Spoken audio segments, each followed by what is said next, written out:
Doodle-doodle-doodle-doodle. I assume the volume's just fine. Doodle-doodle-doodle-doodle. Whoop whoop.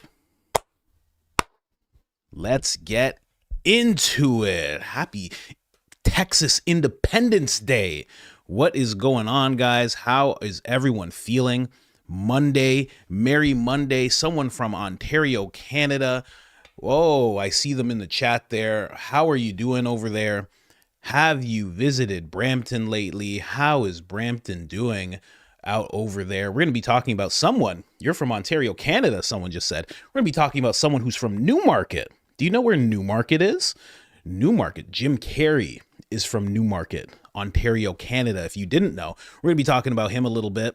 Better, the frames have stopped. 0 frames dropped. We're at better. The frames have stopped. 0 frames dropped. We're at yellow. We're at green. I give it a couple extra claps. Let's get into it, guys. Not sure what was going on there, but we are all good now. So yeah, we're going to talk about Jim Carrey a little bit. That's going to be near the end. A little update on Candace Owens, of course. I want to update you on things that have been said, what she's been talking about on X. And then I think first we're going to jump into Wolves in Finance. Because how do you not? Wolves in Finance showing us his tinfoil chops. I mean, I thought this guy was following the money. And he's just like, no. Excuse me. Move aside. Jesse on fire. Move aside. Coach Colin, move aside, please. I have some things to say here. I've been seeing hand symbols. All right. Once you see the hand gestures, you can't unsee them. He's in there. So we're going to start with him. Then we're going to jump into what Baron was talking about last night. Just a couple of things. And I have a minor pushback for Sir Baron. Especially, I think where him and Wolves Finance butted heads a little bit. I wanna clarify or explain that a little bit to people. And of course, we're gonna talk about what's going on in Iran. We're gonna talk about the supreme leader. Don't call yourself that.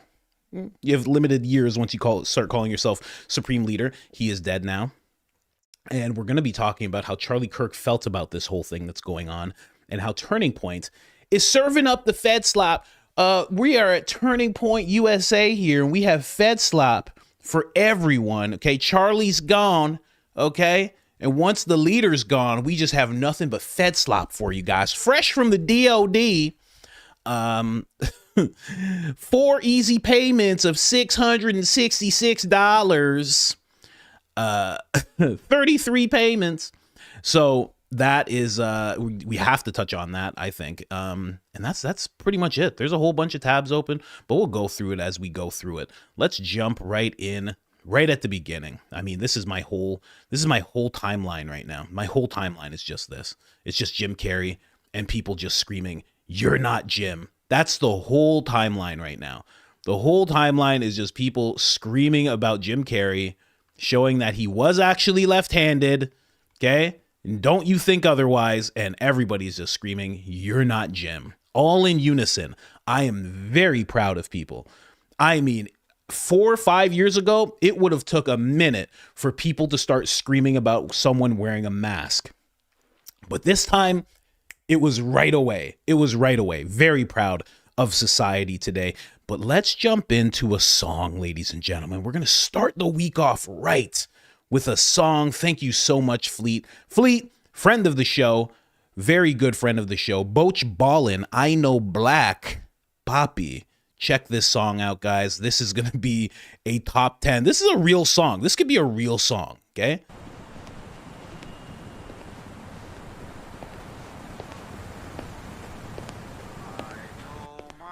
Look at this flashy dude.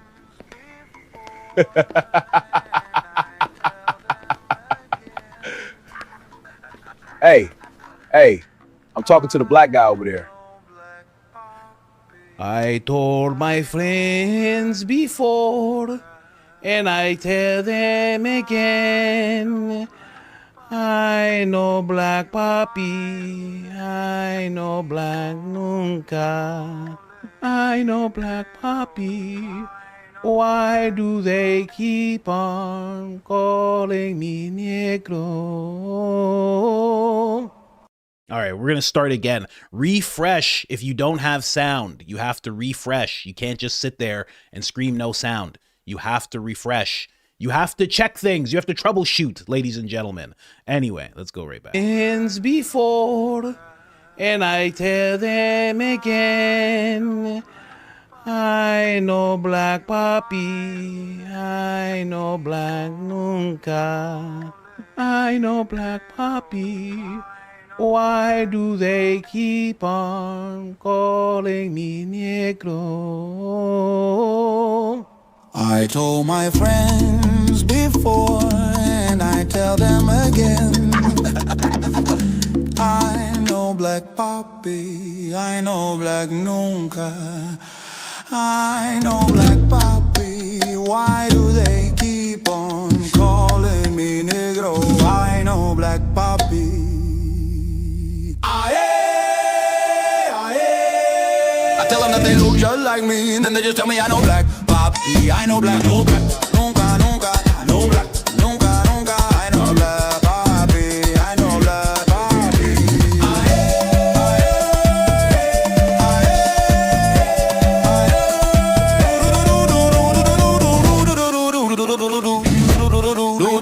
I know black, nunca, nunca, I know black, nunca, nunca, I know black papi, I know black papi. I tell them that they look just like me, and then they just tell me I know black papi.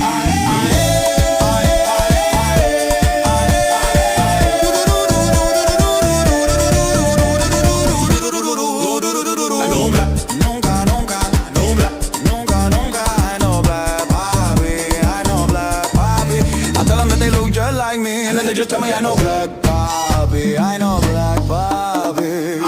I know black, nunca, nunca, I know black,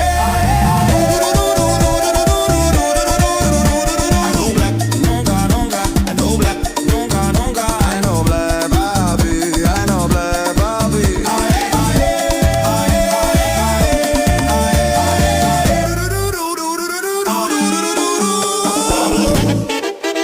I know black.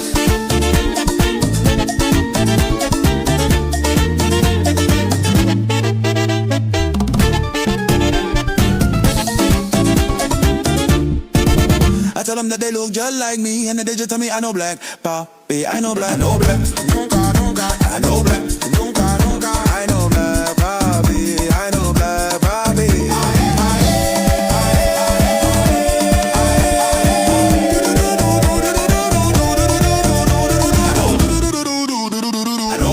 nunca, nunca, I know black, nunca, nunca, I know black papi, I know black papi.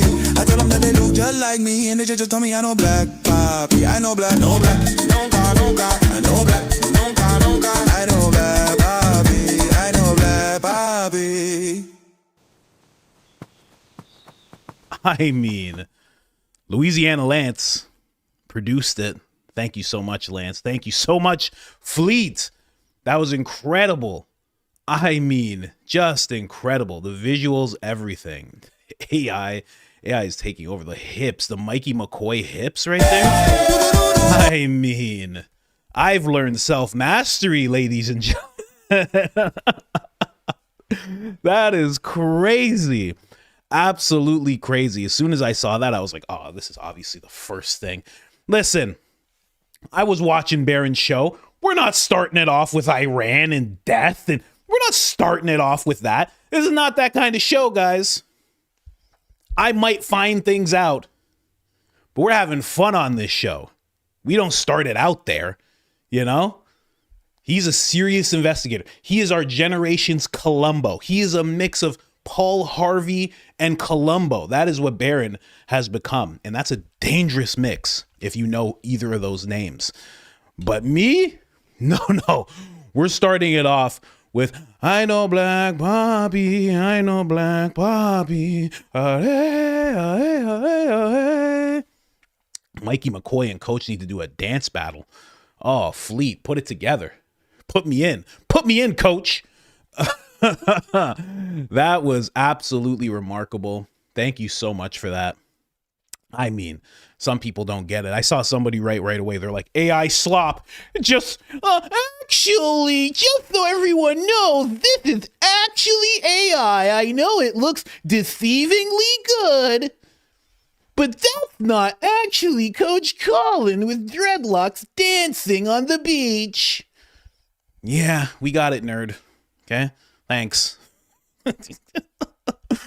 Oh my gosh, absolutely love it. Thank you guys so much. I was watching that. I was like, wow, what is happening right now? Do I even have to do this show anymore? Flea, can you just put together a live stream? Do I even have to be here? Can I just be in the chat with you guys and just watch? Flea, just put together a 3-hour thing real quick. You know the jokes. We talk about Mint, Mikey McCoy, a little bit of Candace, a little bit of Baron, maybe throw some Ian in. You know the whole setup. Someone said, wait, that was AI? You're going to piss that person off. Actually, just so you understand, yes, that's actually AI. I ran it through a program that showed me it was 94% chances of being AI. Don't worry, nerd. It's okay. Anyways, guys, let's jump into Wolves of Finance and let's jump into everything that he's saying. I really like what he's talking about. I have never considered Charlie being the handler. I don't think I've ever done a video about that. I've done videos about Charlie Kirk being in the gifted program. I've done episodes about him potentially, having handlers throughout his whole life. Erika potentially being one of them. Erika also having handlers. Never thought of that aspect. And I'm gonna show you a little bit. I'm gonna talk about a little bit about why that could make sense, possibly. Although he does a great job of making his points. Again, Wolves of Finance. I mean, let's just jump right in here. Thank you so much, Wolves of Finance, friend of the show. I like to start it off with his disclaimer. I like that he puts that up. Let's start with a little disclaimer, Let's save ourselves. Let's dodge those letters. I have uncovered some new information about who allegedly shot Charlie Kirk, and it's not Tyler Robinson. I've spent a lot of time researching what happened, and I think what most people do not understand about this case is how far down this rabbit hole goes. So get ready. We're going to go max.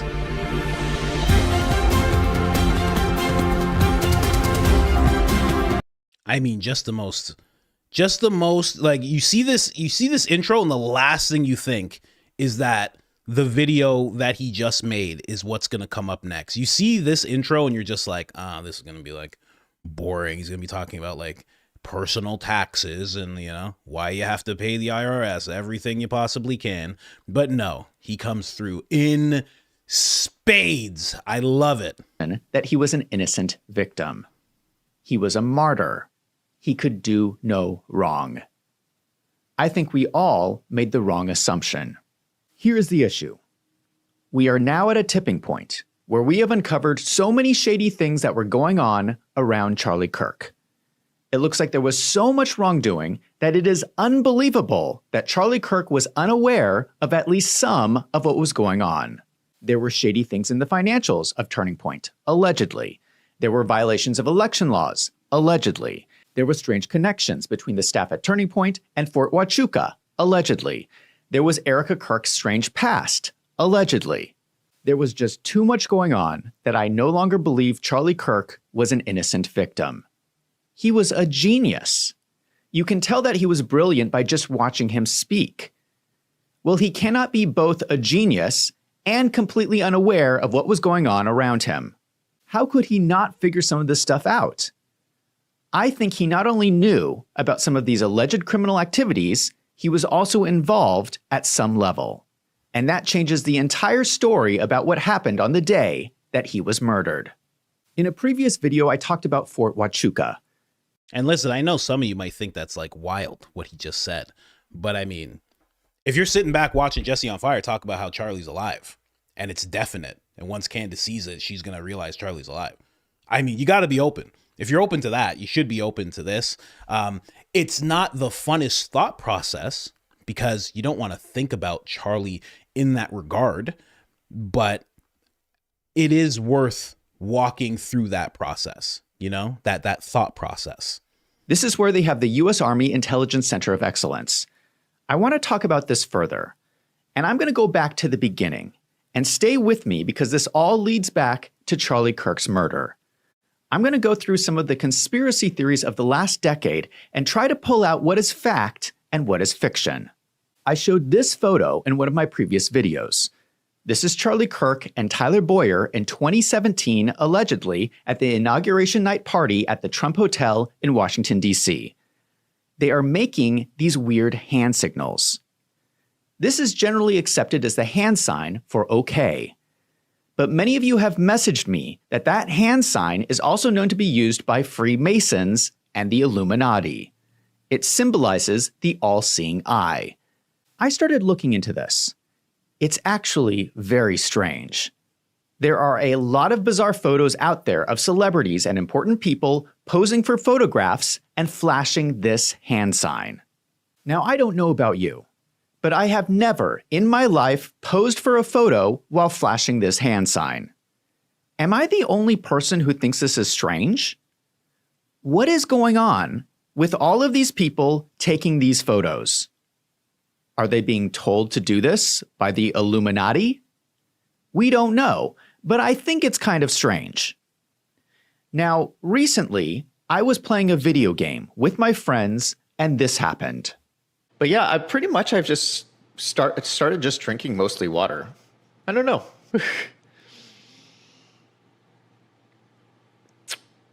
It's always a good idea, especially in like a dry environment like Arizona is, where I'm at.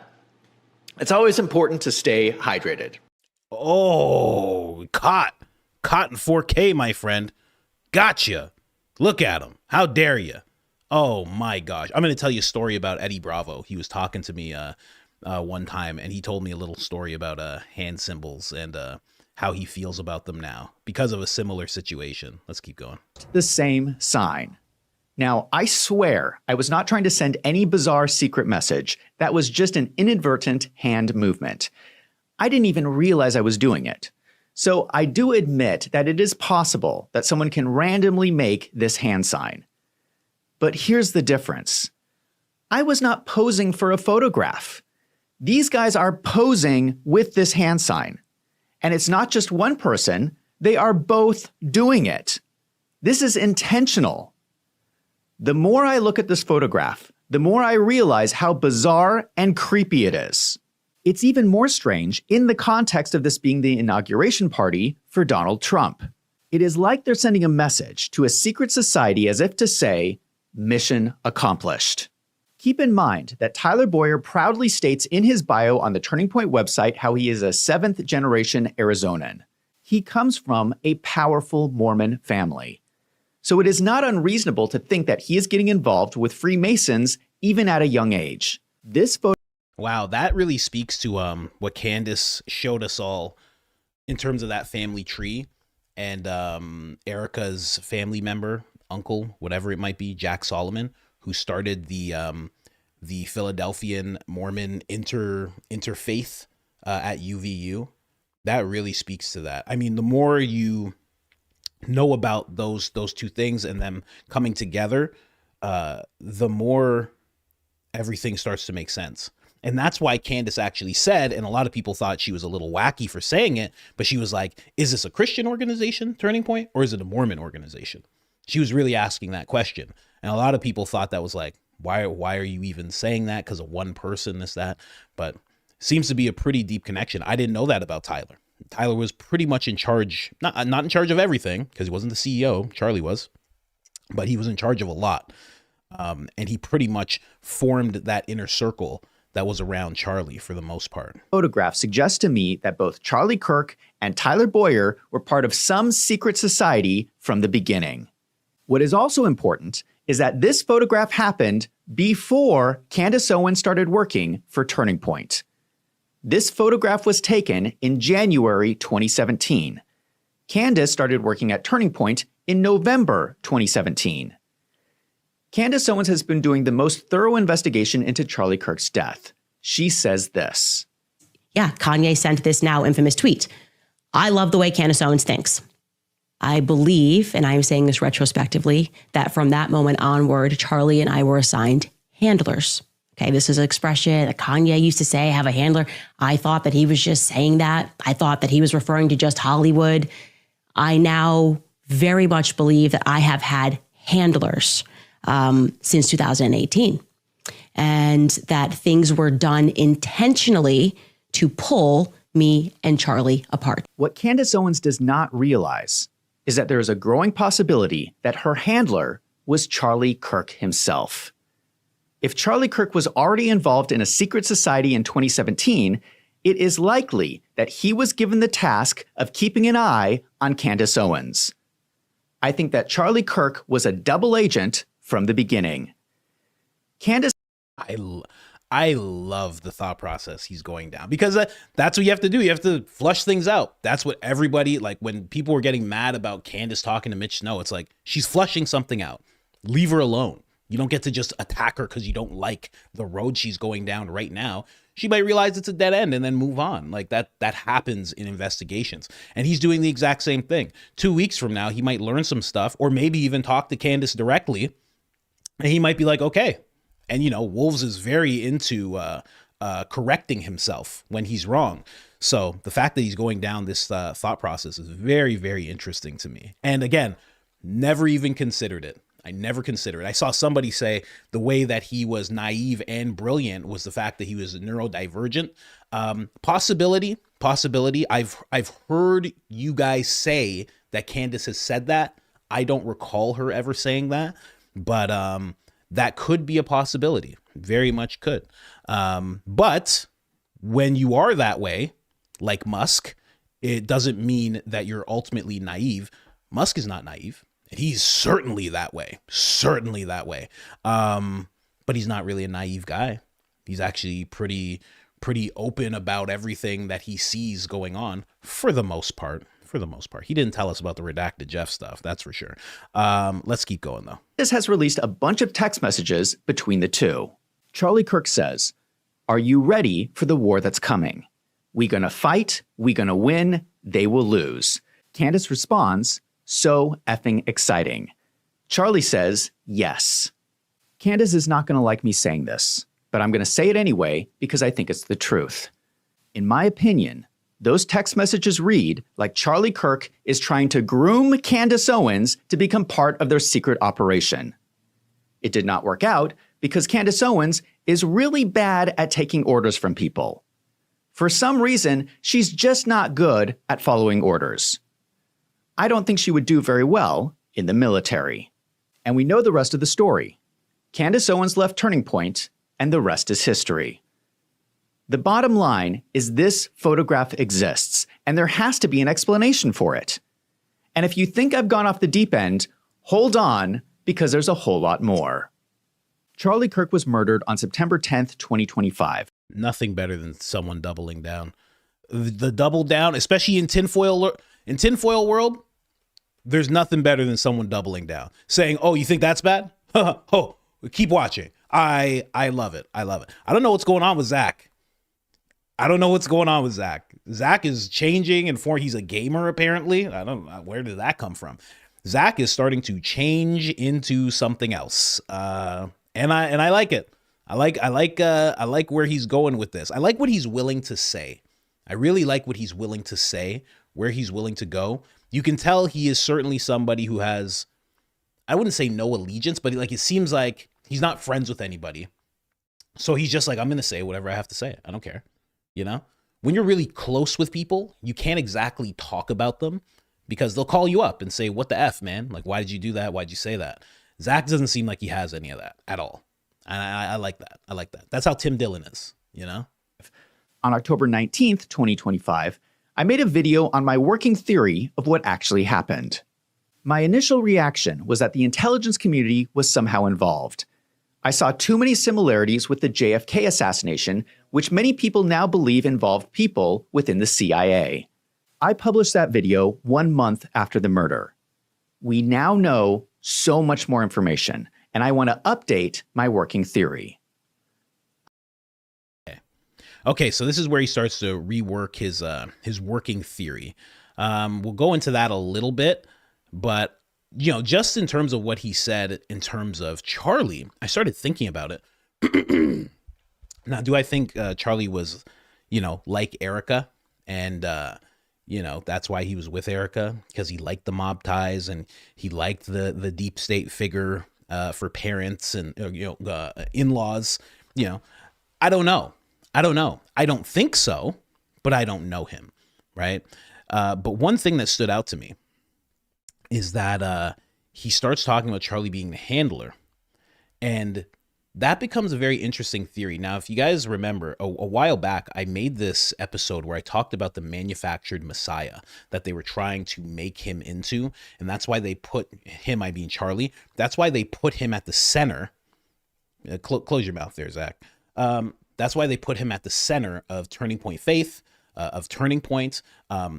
Once he became the center of Turning Point Faith, that's when all these other organizations kind of grabbed onto him. Build Up Korea, Liberty University. I think it's Standing for Freedom, which is also a part of Liberty University. Cornerstone, which is no, that's not Rob McCoy's thing. His is the Godspeak Calvary Chapel. All of them started grabbing onto him, and they started really lifting him up.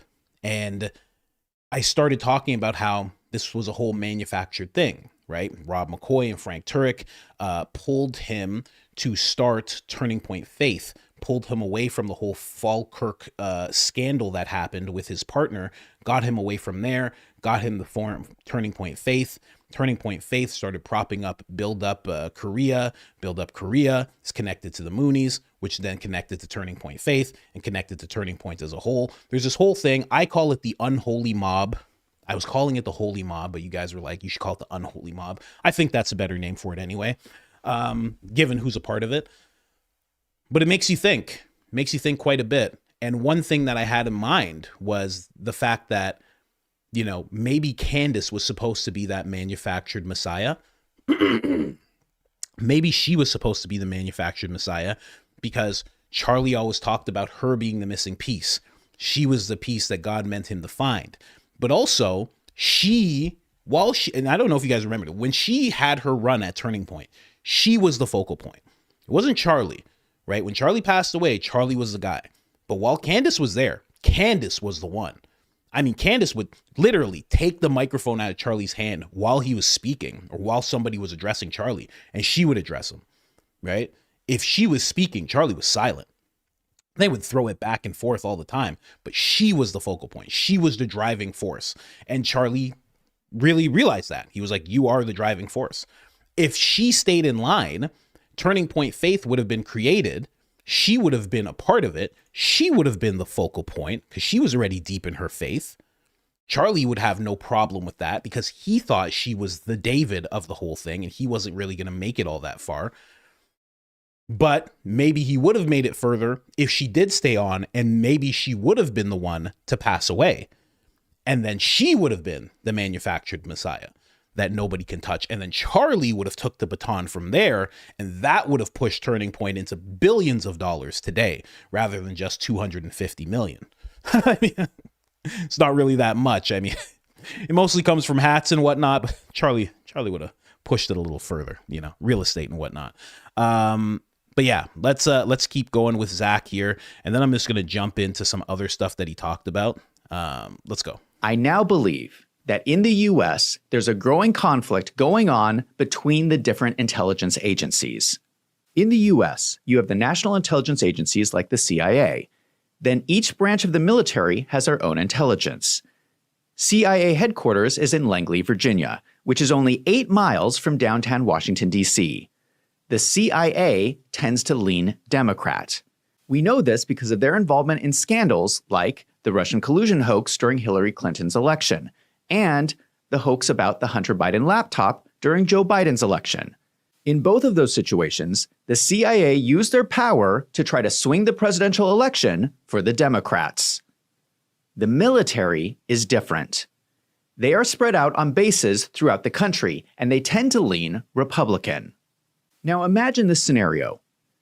Military intelligence is sitting there, watching the CIA commit crimes during the Russian collusion hoax. We now understand that Obama directed the CIA to produce the 2017 ICA using the unreliable Steele dossier to claim Russia helped Trump win. Military intelligence is watching this and thinking, if the CIA is breaking... Yeah, that's where he gets off into some other stuff here. Now, I will say, I don't want to just brush it off as some other stuff. He really starts going deep into things, but I just want to move towards, because I have my own, not working theory, but just things that popped up in my mind when it came to him. And one of them was this, he started talking about Balak's tones. He started talking about Roseanne, and he hit on something pretty solid, I think. Two of them who believe pretty much every theory and will say pretty much every theory. And then all of a sudden, when it came to Charlie Kirk, there was just a hard stop where they go, whoa, that's a step too far. That possibly some foreign entities or homeland entities had something to do with Charlie Kirk passing. That's just too much. You can't go down that road. I'm sorry. This is I was sitting with my intel buddies and they told me that's not true. It was it stands out quite a bit. Now, the reason that stands out to me, I had to take some notes on this. I mean, Wolves and Finance. A video is good if I have to take some notes on it. The two biggest theorists, I'll just say theorists. I'm not going to call them conspiracy theorists. Okay, we don't do that here. They're just theorists. For some reason, hate Candace Owens. Okay, hate what Candace Owens is saying about what happened to Charlie Kirk. And for the first time, Balak's Tones is telling us that we should trust the gov when it comes to what happened to Charlie. And both of them are attacking Candace. He has a clip of Roseanne saying she wants to punch Candace out. We've already heard everything Balak's has to say about Candace, from saying she's a drug addict to saying that he's worried about her and like putting out these weird underlining threats when he first started attacking her. And then the reason that this is weird, but the reason it makes sense, is because Balak's is very connected to the military. Balak's talks all the time. That's why I just did that impression. He talks all the time. He was with his SEAL buddies. He was with his intel buddies. He was with these buddies, those buddies. He always throws it in there. Now, he could be lying because he just wants to build up his authority, or he could be telling the truth. This has started to happen more and more. He started to say this more and more ever since the lawsuit came about. So maybe there is something like that. Again, maybe he had to join up because he owes $100 quintillion. Okay, and 97 cents, or 33 cents. They like to round up the 33. This is a thing. But then when it comes to Roseanne's taking this stance because she's more loyal to Philadelphia than she is to America. She just is. I mean, the mask has fallen off with her quite a bit. She's fantastic. I still think she's funny. I still think she's great. But it's become very apparent that's where the loyalty lies. Now, when it comes to Balak's and Roseanne, and then Andrew Colvett, Candace Owens. Now, him bringing up that Charlie was Candace's handler, really, I'm not going to say it makes sense to me, but I will say, with my notes here, Balak's himself said that there are threats from high ups. He received a threat saying that he got contacted from high ups in the military, who told him that there is a threat. There has been a allowance to take his life, a threat on his life, a credible threat. Now, someone else that was told that there was a credible threat was Candace Owens. She was told this by Andrew Colvett. Now, when Zach starts to talk about when Zach starts to talk about the whole military operation part, it starts to make a little bit of sense, because this was a question that we've all had for a long time. Who told Andrew anything? How did Andrew know that there was a credible threat on Candace and Tucker? Who told him that? How would he know that? Well, Balak's, he had the same type of thing, and he said some high ups in the military told him. So if Turning Point was aware of things and was kind of aware of what the military was doing, because Charlie Kirk was basically like a silent appointee of the current administration, then that starts to make sense. It starts to make sense a whole lot more. Andrew was told by the military personnel that has been working with Turning Point and the admin for quite some time. Now, if you watch all of Zach's video, he starts talking about how Prez Orange was pretty much pushed not pushed, but he was encouraged to run for president by somebody who was in the military, very high-ranking person. He also touches on the fact that possibly Pres Orange was like a wartime president during Biden's era, which I find Biden's term, which I find very interesting because I've heard a lot of people talk about that for years. We've been hearing people talk about that. And that kind of brings everything together in terms of Charlie Kirk and Candace Owens. If he was a handler and he was supposed to take her to the highest point, he was supposed to have her be in on this whole thing, but then she goes away, he passes away. Andrew, for some reason, again, from military personnel, is told, hey, credible threat. Candace and Tucker should lay low. I don't know, man. I'll just read what I have here. Plus, he said there were threats, but high ups, and Candace got the exact same threat from Andrew Colvett. Now, this links up with what Zach is saying when he speculates that Charlie and Turning Point were wrapped up in some kind of military op. And that's actually why Candace said it should have been you, because Charlie was actually positioning her to be the manufactured Messiah, which I already touched on. But she got away because Candace, you know, the vibes weren't vibing and she bounced. That's what Candace does. She doesn't play around with that. Discernment is what we call it. And he was left to play the part. And that part was becoming a martyr. And that's what Charlie Kirk became. I don't know. There's a lot to what Zach is saying. Now we're going to get a little deeper. Okay. I know that seemed like it was kind of deep. Okay. That seemed like it was kind of deep, right? We're going to get deeper into this whole thing, right? Diddy J. Trump. I just randomly saw that in the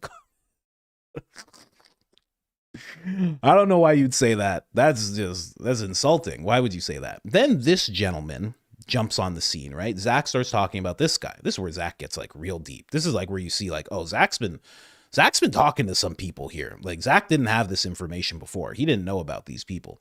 Then at the 27 mark, he plays the clip of this guy. And this guy starts saying exactly what's going on. He says that there's an op happening. He starts talking about where it's happened before in the world. And let me just read off what I was saying really quick. Everything he's saying in that interview was making all of us consent. Okay, I'm gonna touch on that in a second. He was telling us exactly what was happening and when it was happening. That is us consenting. Now, what these people in these weird groups, you know, these societies like Zach was talking about, they operate on something called the karmic law of consent. They need you to consent. This is what happens in concerts, in TV, in movies. We are consenting whether we realize it or not. Unless we say, okay, we're canceling Netflix, we're doing this, we're doing that. When you see something, or like in this interview, when this guy tells you about the op that's happening and you don't do anything, you've consented. You know, sometimes they require you to go to the ballot box every few years. But most of the time with the things that are going on, they just need you to consent from hearing it. Once they tell you, you are consenting. That's a big thing. That's why you notice that it seems like so much of it is in your face. Look, I just did it. Oh my God. It seems like so much of it is in your face. It's because it actually is. It actually is in your face. They have to tell you. You see it like in regards to concerts. You consent when you're at a concert to whatever's going on. You don't have to know that X artist, whatever the artist is, has a song that has this chant, that has this association with certain entities or certain societies. You don't have to really know all that. You consent by buying the ticket. You go to the place. You give your energy over to that artist. You let him into your mind through subliminal messages, whether you know it or not, and you've consented to everything. There's one rap artist, his name's Lil Uzi Vert, which if you say it fast enough is Lucifer, and he did that purposely. And he actually said while he was on stage, he goes, "This is the rapture. All of you are going to hell with me. There's nothing you guys can do. It's too late now." He says, "Don't be scared now." And he's like, "So let's rage out." And he starts playing his song. But it's a very odd thing. Everybody was like, whoa, what's going on here? But he's saying that because he is himself. He is like a very astute Satanist. And he was like, that's it. You've consented. You're here with me. You're doing this with me. Obviously, you're chanting all the things. I'm putting the microphone like this and you're saying all the words. You've consented. Like, you're a part of this as much as anybody else, whether you know it or not. So I just stumbled onto that in my mind as I heard this guy talking. So it was like more consent. And also, when you heard about the theory of of Prez Orange being a wartime, I believe they call it a wartime Prez during Biden's admin, during his term, you didn't do anything, so you consented. It's been spoken about already, right? And that's why you see people like Bannon and everything talking about a third term. It's like, well, you've already consented to the third term. And a lot of people believe that you've already lived. You're currently living through the third term, right? Nobody stands up. That is consent, right? If something's happening to you or a loved one and you don't do anything, like, you know what I mean? It's not full. You're not saying I agree with what you're doing, but you are allowing it to happen. Like, if you don't like the two-party system and then you vote every time, like, what are you doing? You know what I mean? You may not like it, but you're like going to the ballot box and you're doing the thing. So it's like you're participating in the whole thing. Let's keep going here with Zach. We do not consent. Yeah, you have to actually say that, you know? That's what standing up is. You actually have to go and say, hey, I do not consent to all this. But I just found that very interesting, that Zach is touching on that whole thing. And it just, you know, kind of made my mind go to the concerts. And because I've been looking into this for the longest time. Symbolism will be their downfall, which is why he's talking about Charlie Kirk doing that hand symbol. It is a weird thing. There has been a few people messaging me for weeks talking about Charlie being a Mason, and they do point to pictures like this. I also know, quick story about Eddie Bravo. I'm doing an interview with Eddie Bravo. I'm talking to him on and off camera, and he says, I think it's on camera, he says this. He goes, I'm so done with the whole hand symbol thing. And I'm like, why? He's like, because he's like, I was in a podcast and I did it. He's like, but I was showing somebody what the hand symbol was. He's like, somebody froze that. They made a video about it and accused me of being a part of the whole thing. So for him, he's like, I understand what could be happening to some people. But like Wolves in Finance said, Charlie was actually posing for that picture. Now, Barron has something to say about that. I'm going to push back on what Barron says just a little bit. But yeah, let's jump into the next Wolf in Finance clip here.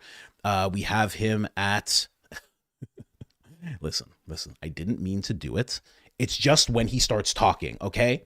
We're at 33 minutes. I'm sorry. I did not do that. That was him. We blame Zach for that. Zach did that. I didn't make the video. Zach made the video. This is where he starts talking about things that he believes people missed in the whole Charlie Kirk investigation. But if you've been watching the channel and you've been watching Barron and you've been watching Ian and you've been watching Candace, then you're kind of ahead of the curve of most people. And this is some of this stuff you've already seen before, but let's play it anyway. I'm going to show you 3 things that most people have missed. Number 1, the van. On the day of the shooting, there was a black van pulled up right behind Charlie Kirk's tent. This is a breakdown given by a small YouTuber, Algiest Nydream. And then it's Kirk himself who starts the countdown by tipping his nose. The trunk opens, Turk confirms by tipping his cap in his ear, and the bodyguard also gives his affirmative signal. I'm going to freeze this frame. I'm not going to show the actual shooting because this is on YouTube, but this is the moment right before the shot happens. In the background, you see the black van. Someone opened the back of this van moments before the shooting happened. Then we also see the bodyguard, Dan Flood, doing some kind of hand sign right before the shooting happens. Now let us go right after the shooting. In the meantime, they also close the trunk to hide its content from the spectators fleeing the stands. 19 seconds after the shot, we can observe the trunk closed. 19 seconds after the shot, the trunk is closed. Excuse me? Am I the only person who finds this suspicious? So there's a shooting going on, and someone who had just opened the trunk says to themselves, while everyone is running for cover, I'm going to shut the trunk of my van. I find this extremely suspicious. Now, when it comes to, I'm not someone who reported on the van and the door opening. I didn't think much of it because of the fact that, I don't know, it's not like people can't like, you know, shoot through and like through obstacles and stuff like that. Obviously, that's very possible. I just didn't see any ripping of the tent that would have made sense, right? I feel like somebody would have been able to show that, because you do have in all the videos that we've seen and shown, we do have this view of when Charlie actually does get hit. He falls. You can see the tent clearly, and you don't see any rip inside the tent at all. If you have, please let me know, because then that opens up a whole other can of worms. But that was the reason I never reported on it. But I know other people have, because I've seen their reports, I've seen their videos and whatnot. That's what took me away from that. It is a little odd, but at the same time, is it? Like, you know, a shot goes off, close everything, close my door, close my trunk. I'm leaving now. I'm starting the engine. Please move. Everybody move. There's shots going off. Maybe that was the person's idea. They're like, I heard a shot go off. Close this thing up so I can hit the gas. You know, I don't know who this guy who's walking in front of me is. Who is that? Mikey McCoy? Get out of the way, son. Get out of the way. I gotta go. That could easily be somebody's mindset. If shots do start going off, like, what are you gonna do? You gonna not leave? You gonna not start your car? You gonna not hit the gas? Close everything up? I feel like you might. So that's just a pushback on what Zach's saying there. But again, many people have reported on this before. Number 2, the audio. This same YouTuber took audio from the different camera angles and used it to triangulate the trajectory of the bullet. I looked at all the clips that had a good enough quality to analyze them with the software Audacity.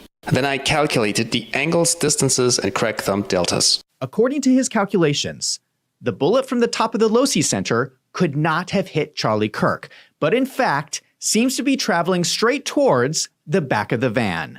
This analysis has been repeated by multiple people. Here's another small YouTuber, Jordan Henshaw, who performs the same calculations in a graphic simulation. Okay, so this software is basically doing exactly what AllJice did, only it's in real time. Okay, here's the tent where Charlie Kirk is at. Here is the van. As I drag the little crosshairs right there, it is computing the error between predicted values and actual measured values for Charlie Kirk shot versus the van shot. Doing this in real time, and over here on the right, you can see the amount of error. And over here, this is simulating the Mach cone visually in 3 dimensions. And what I'm doing is I'm waiting for the Mach cone to hit the camera or the microphone. Then I say set crack, and then I wait for it to hit, then I wait for the thump sphere to hit the microphone, and I say set thump. So according to this, someone opened the back of the van, someone shot into the back of the van from the top of the loci center, and then they closed the trunk. That leaves the question, what happened to Charlie Kirk? According to the audio, it is not possible for Tyler Robinson to have shot Charlie Kirk. Now, these YouTubers are speculating that the death was faked, but I think it is more sinister than that. There was way too many people who wanted to seize control of Turning Point. Number 3. So just that right there, you know, when you do those calculations, I don't know anything about those calculations. I don't know if they're doing them right? But that dude that he's talking about, that Jordan dude, he has been doing a lot of research. He's right up there with John Bray, if you know who that is. He's a guy who talks about the whole microphone theory. So I could give him the benefit of the doubt because I know that he goes deep into his research, but obviously there's always room for error. To think somebody hit from the van and then closed it up right away. Interesting theory, and it kind of goes along with, I believe his name's Rob O'Neill. He's the man who took out Osama bin Laden. That's what he's known for.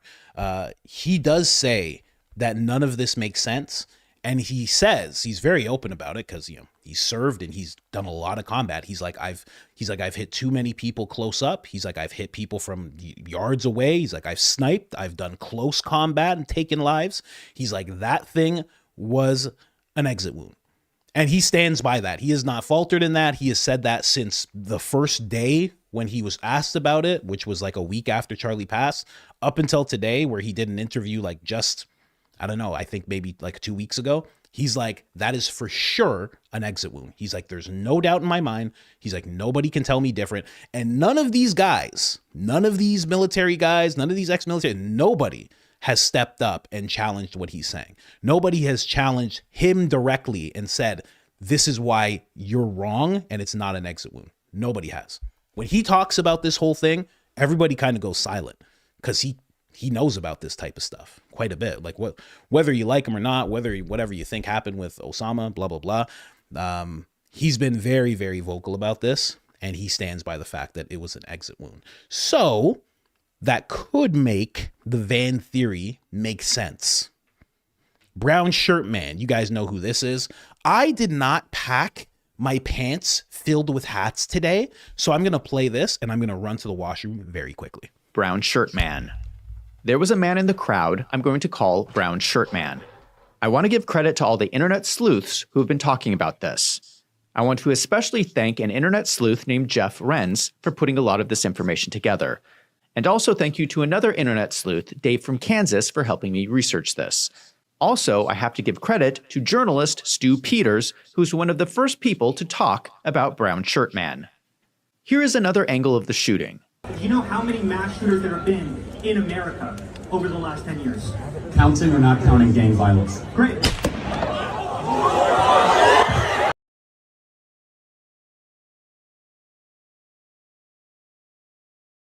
I muted. I said I just don't want to show him falling here, but you are supposed to be focusing on the brown shirt man. I'm sure many of you have heard about the brown shirt man over and over and over again. Just in case when it comes to YouTube, I'm just going to move just ahead a little bit. Here's another close-up of the brown shirt man from the event. You can see he has a unique tattoo on his arm. This person right here is Frank Turek, who is a pastor who works with TPUSA Faith. A lot of people have been wondering why he's holding his cell phone this way. Frank Turek claims he was on FaceTime. This does not look like a FaceTime call to me. This looks like he is recording video footage. These are 3 angles, just so you can understand where Frank Turek is. Frank Turek is pointing his cell phone camera directly at Brown Shirt Man. So I started looking more closely at Brown Shirt Man. Something that strikes me as odd are these sunglasses. These are massive, bulky sunglasses. I realize that military men tend to like to wear large aviator-style sunglasses. But even for aviator sunglasses, these are pretty bulky. The lenses are big, the frames themselves are really bulky. I bring this up because one thing you would want in a high-profile assassination is a laser sight on your gun to make sure you do not miss the target. One thing that militaries use is infrared lasers.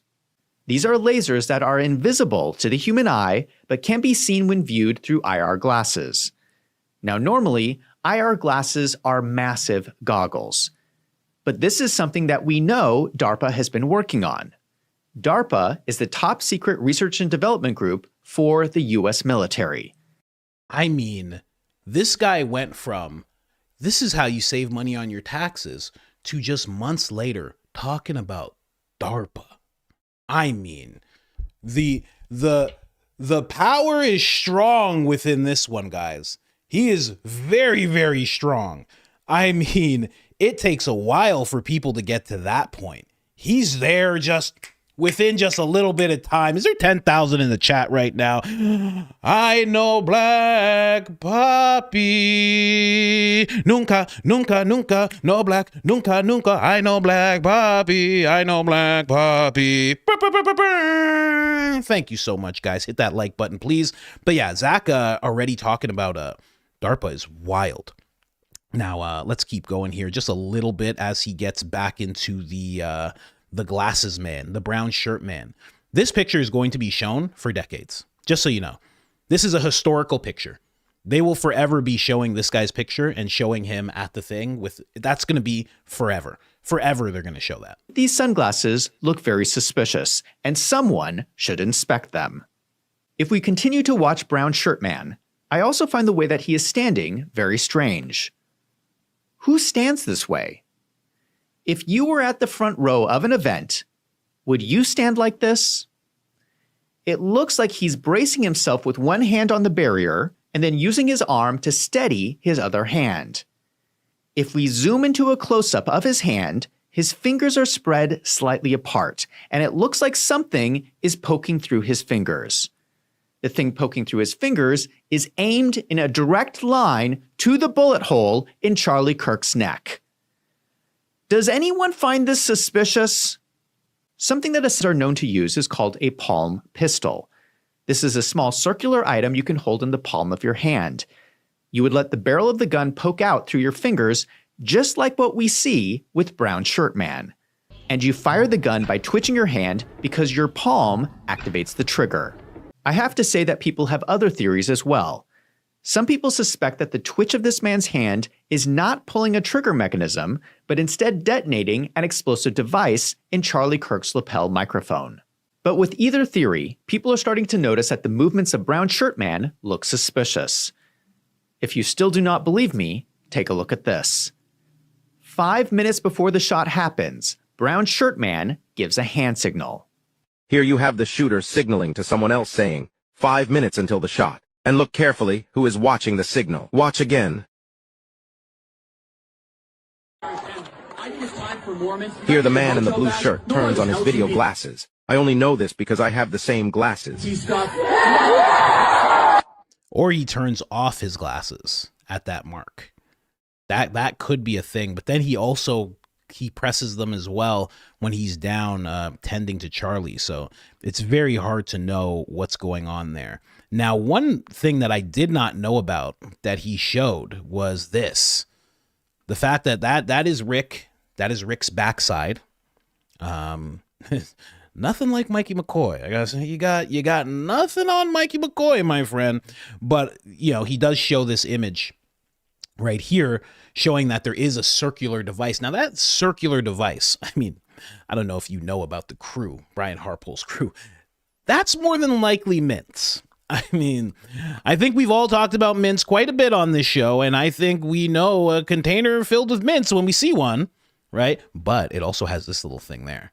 It's hard. It's very hard to tell. Also, if you did have something like that, would you put it in your pocket? Would there be more than one round? If there was more than one round, wouldn't you never put it in your pocket?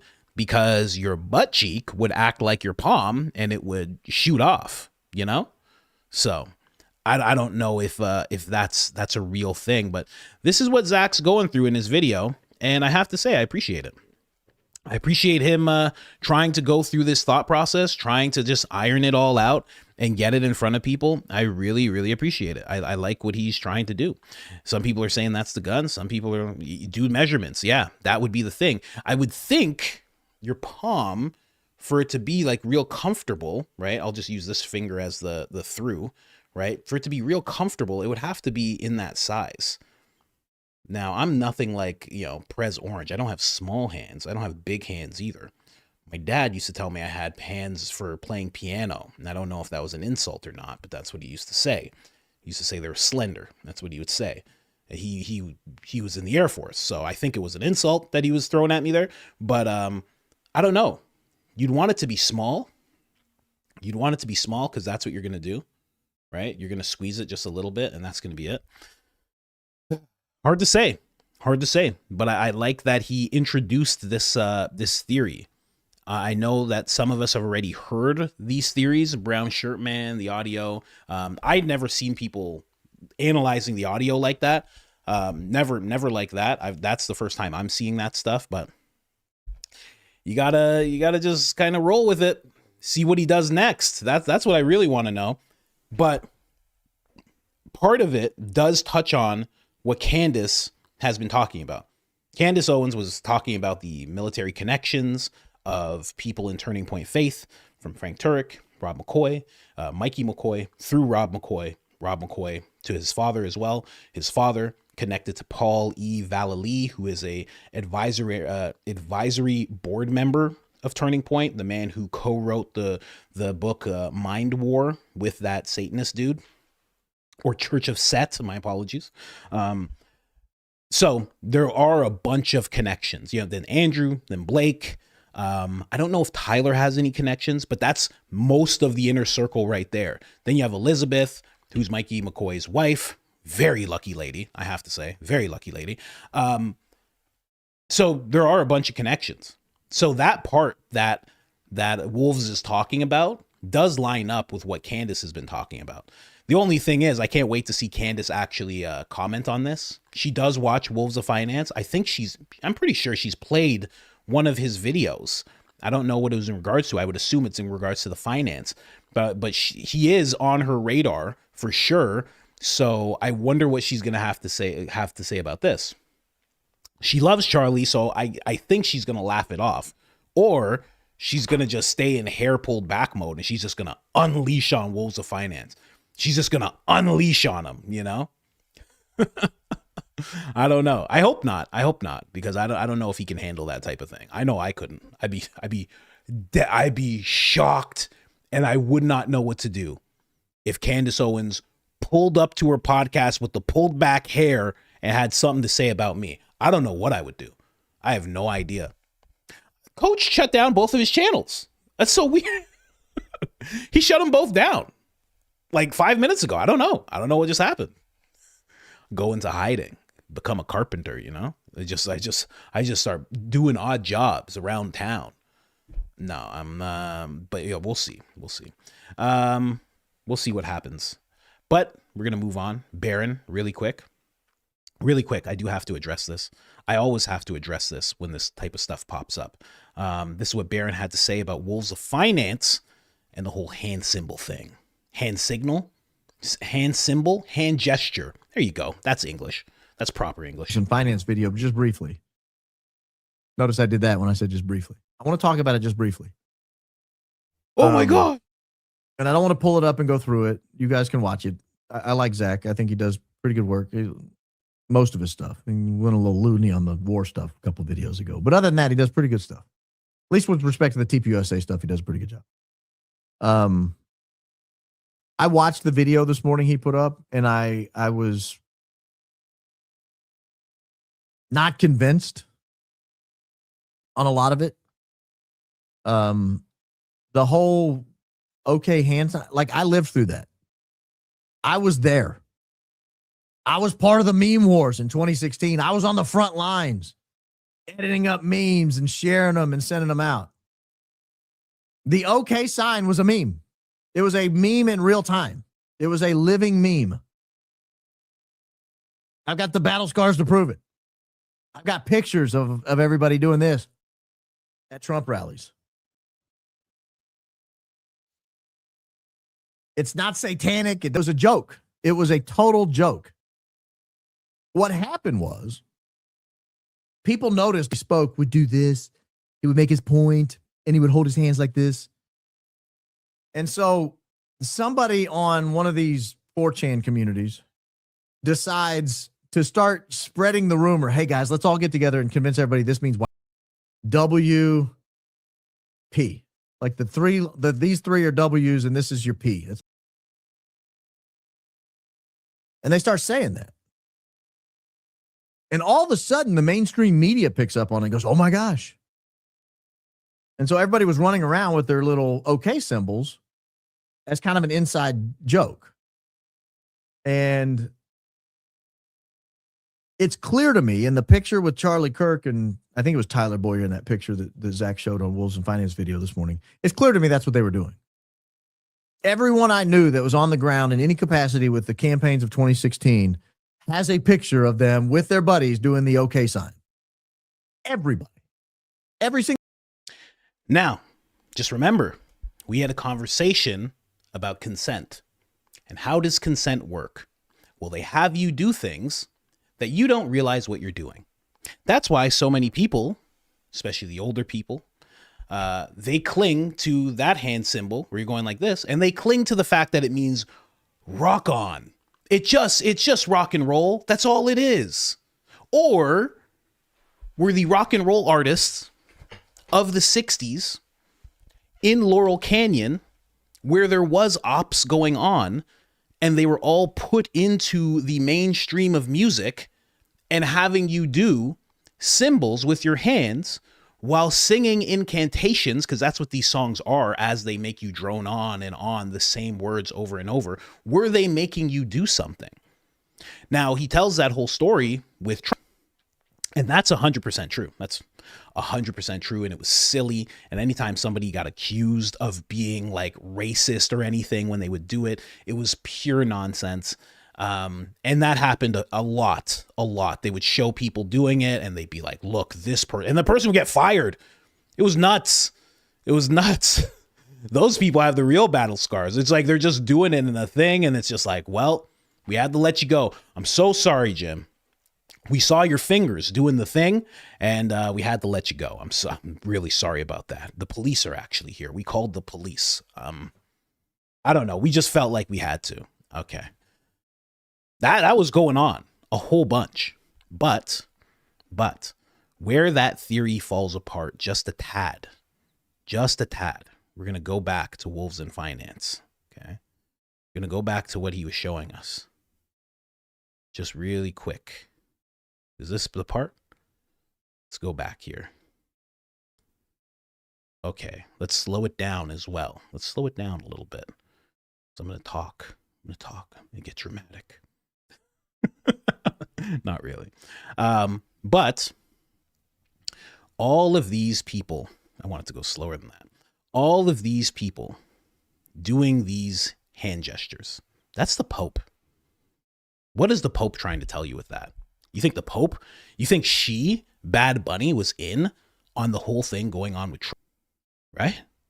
I don't think so. You think he was? Some guy in Hollywood, he was on board with the 4chan joke that was in support of Prez Orange? Is that what I don't think so. Tyra woke in the middle of LA Banks was supporting Prez Orange in 2016. Who was everybody in Hollywood supporting in 2016, guys? I think we all know the answer to that, right? We all know the answer to that, right? Hillary, the male version of Dick Cheney. That's who everyone in Hollywood was supporting. Everybody on the left, that's who they were supporting. So why are they doing this? Right? Some of these pictures, I think that's Aaliyah. And she has the eye on her shirt. That's Aaliyah. Aaliyah wasn't alive in 2016. Pretty sure she was dead by then. She's not supporting him. Definitely not supporting him. Definitely not supporting him. Definitely not supporting him. 100% not supporting him. And the kid too. Wow. Definitely not supporting him. His name's Malik. He ain't supporting Prez Orange. This goes back further. This goes back further than 2016. And it can keep going too. I mean, we can take it back to the 50s with people doing this hand symbol. We can take it back. That's young Johnny Depp. That's in the 90s. That has nothing to do. Did 4chan even exist at that time? This has nothing to do with Prez Orange. Nothing. Nothing at all. Stranger Things kid? I don't think so. Whoever they are? Her? I don't think so. A young Seinfeld? He might. But this is, you can tell by the haircut. You can tell by the jawline. This is a very young Jerry Seinfeld. Right? So this is before 2016. That is a young Leonardo. I mean, this might be Leonardo at 19 years old. Right? This has been going on far longer than the memes. Now, these people in Hollywood, they could be prompted to do it by directors. They could be prompted to do it by photographers. They could be prompted to do it by many people. I mean, the people in Hollywood, they're meat puppets. They'll do what they're told. That's it. They'll say something about Pepsi one day, and then they'll be like, Coke is the only thing I've ever drank before. It's just how they do it. They don't care. But how do you get the public to do it? You can get Hollywood to embrace it. That's usually how they get the public to do it. But that started falling short. So how else could you get the public to do it? Well, you could get them to do it through this phenomenon, right? Which is what he was in 2016. Prez Orange was a phenomenon. People were like, this is crazy. This is nuts with this. This guy said Hillary would be in jail. They're like, people were like, this is nuts. They're like, how is he even allowed to say this? All right. They were shocked. They were shocked that somebody could say this type of stuff. So how do you get people to do that symbol? Well, you have them embrace something else. And now you just think it's a meme. Older people think this means rock and roll. People aside from that, well, they think this means rock and roll. They think this means I love you. That's how you get people. When Erika Kirk is hugging Prez Orange and she has her hand up and she's doing that symbol, that's a signal. That's a deep, deep signal. And these symbols are satanic. See, that was the only thing I had a problem with what Barron said. He said it's not satanic. It 100% is. Who the heck is that? Oh man, I said the wrong thing. The phone started ringing up. I don't know. Oh my gosh. I always have to check. I have to leave my phone on because my buddy's going to have a baby any second and I have to take care of his older kid. So the phone might go off from time to time because I got to make sure I'm there for him. We've been friends for 30 years. Got to take care of him. And he's going to do the same for me. But yeah, you got to get people to embrace these things some way. That's why I went so deep into the law of consent, the karmic law of consent that these people abide by. They need you to consent. They need you to do the thing without realizing you're doing the thing. Because once you do it and it spreads into the subconsciouses of everybody, then when you see people do it in Hollywood, when you see people do it on stage, you then have your connection made. It's just a meme. That's just meme. That's just a meme. That's just rock and roll. That's just I love you. But they have you doing these things, right? The debauchery that we see from day to day, the degeneracy that we see from day to day in movies, in TV, in music. Well, we go, oh, that's just music. We see there are people today who will come up with horns and a tail and people go, well, that's just art. Why do they do that? Because they go, well, all the artists do it. So they accept it. They consent to it because they go, that's just art. He's just trying to sell records. He's just doing it for clicks. He's just doing it because they said so.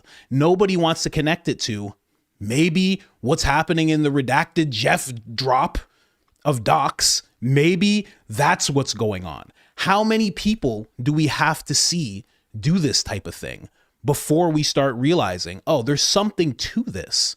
Now, I'm not saying that's what, also I'll say, with what Barron's saying, I mean, Charlie would definitely be in tune with what was going on in terms of anybody who was supporting Prez Orange. He would definitely be in tune with that 100%. I don't know what year this was taken. I have no idea if it was 2016 or 2018 or 2020. I will say, though, this is Charlie's best picture ever. I mean, in this one, he looks like a looker. Am I wrong? I mean, he should have just kept this look. This is a great look on this guy. Jawline on him. Looks fantastic in this photo. Tyler, not so much. Not so much. You're not going to bag a Mikey McCoy looking like that, my friend. This guy got Mikey McCoy. Of course he did. So I'm not sure what year that happened, but, you know, Barron's right. He would be in tune. Charlie would be in tune. But I will say, man, it's not the same. I will always say, silence this. How many times do we have to see like weird stuff? You know? How much weird stuff do you have to see before you say something's going on? How much weird stuff has to be put in front of you before you say, oh, there's something going on here? How much? Because it's been going on for years. We're talking decades now. I've been talking about this. I've been looking into this for 26 years. Back when the web was just getting started up. It had just finished the whole... You could finally be on the web and on your phone at the same time, your house phone. How much do you have to see before you start realizing, oh, there is something going on here? How much? You know?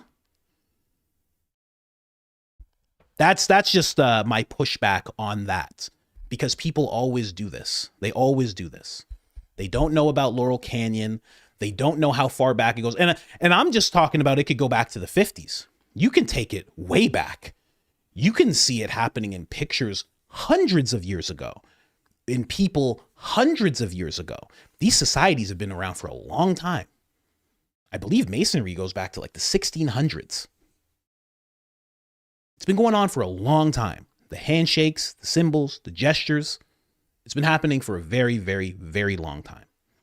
That's why they always say it's an old saying, just like the world is a stage. They say symbolism will be their downfall because they have to embrace the symbolism. They have to show it to you all the time because they need you to consent. And also, the things that they show you, whether you realize it or not, are being imposed on your consciousness, on your conscious, your super conscious. It's always going in. I don't mean to do it, but you see this all the time. Whether you like it or not, you see it all the time. I don't mean to do that to you, right? I usually keep my hands like this, jazz hands. But you see it all the time. The things, no matter what you're seeing, you're taking in all the time. If you look over there, if you're only focusing on one thing, whatever is over there, you're seeing all of it. Your mind takes in all of it. So when you see a little hand symbol here, and you see a little gesture there, you think that it's nothing, but you are taking it in. Again, he was a nice guy. I wasn't particularly psyched about interviewing a witch. I wasn't super psyched about it, but I thought it'd be an interesting conversation. And even he talked about it. He was talking about sigils. He tried to show me his sigil. I was like, I'm not looking. He can't tell. I have to look this way, and I'm looking at a camera. If I look this way, I'm actually looking at the screen. So I was looking this way when he did it. I didn't want to see it. And when he broke it all down for me, he's like, you put an intention on this symbol. He's like, you put an intention on it, and then you put the symbol into the world.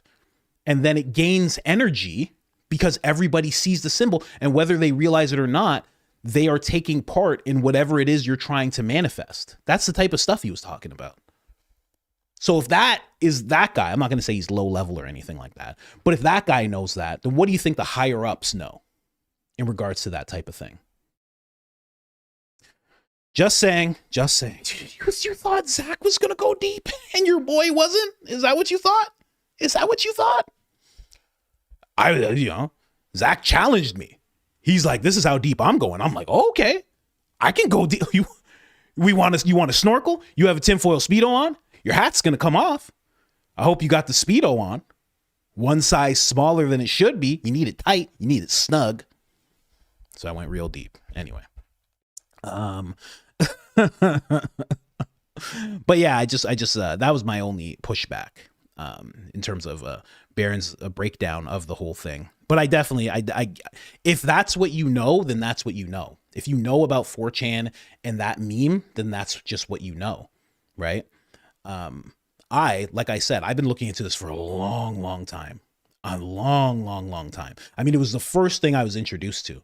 The first thing were the societies and the Skull and Bones and Yale and all the weirdness.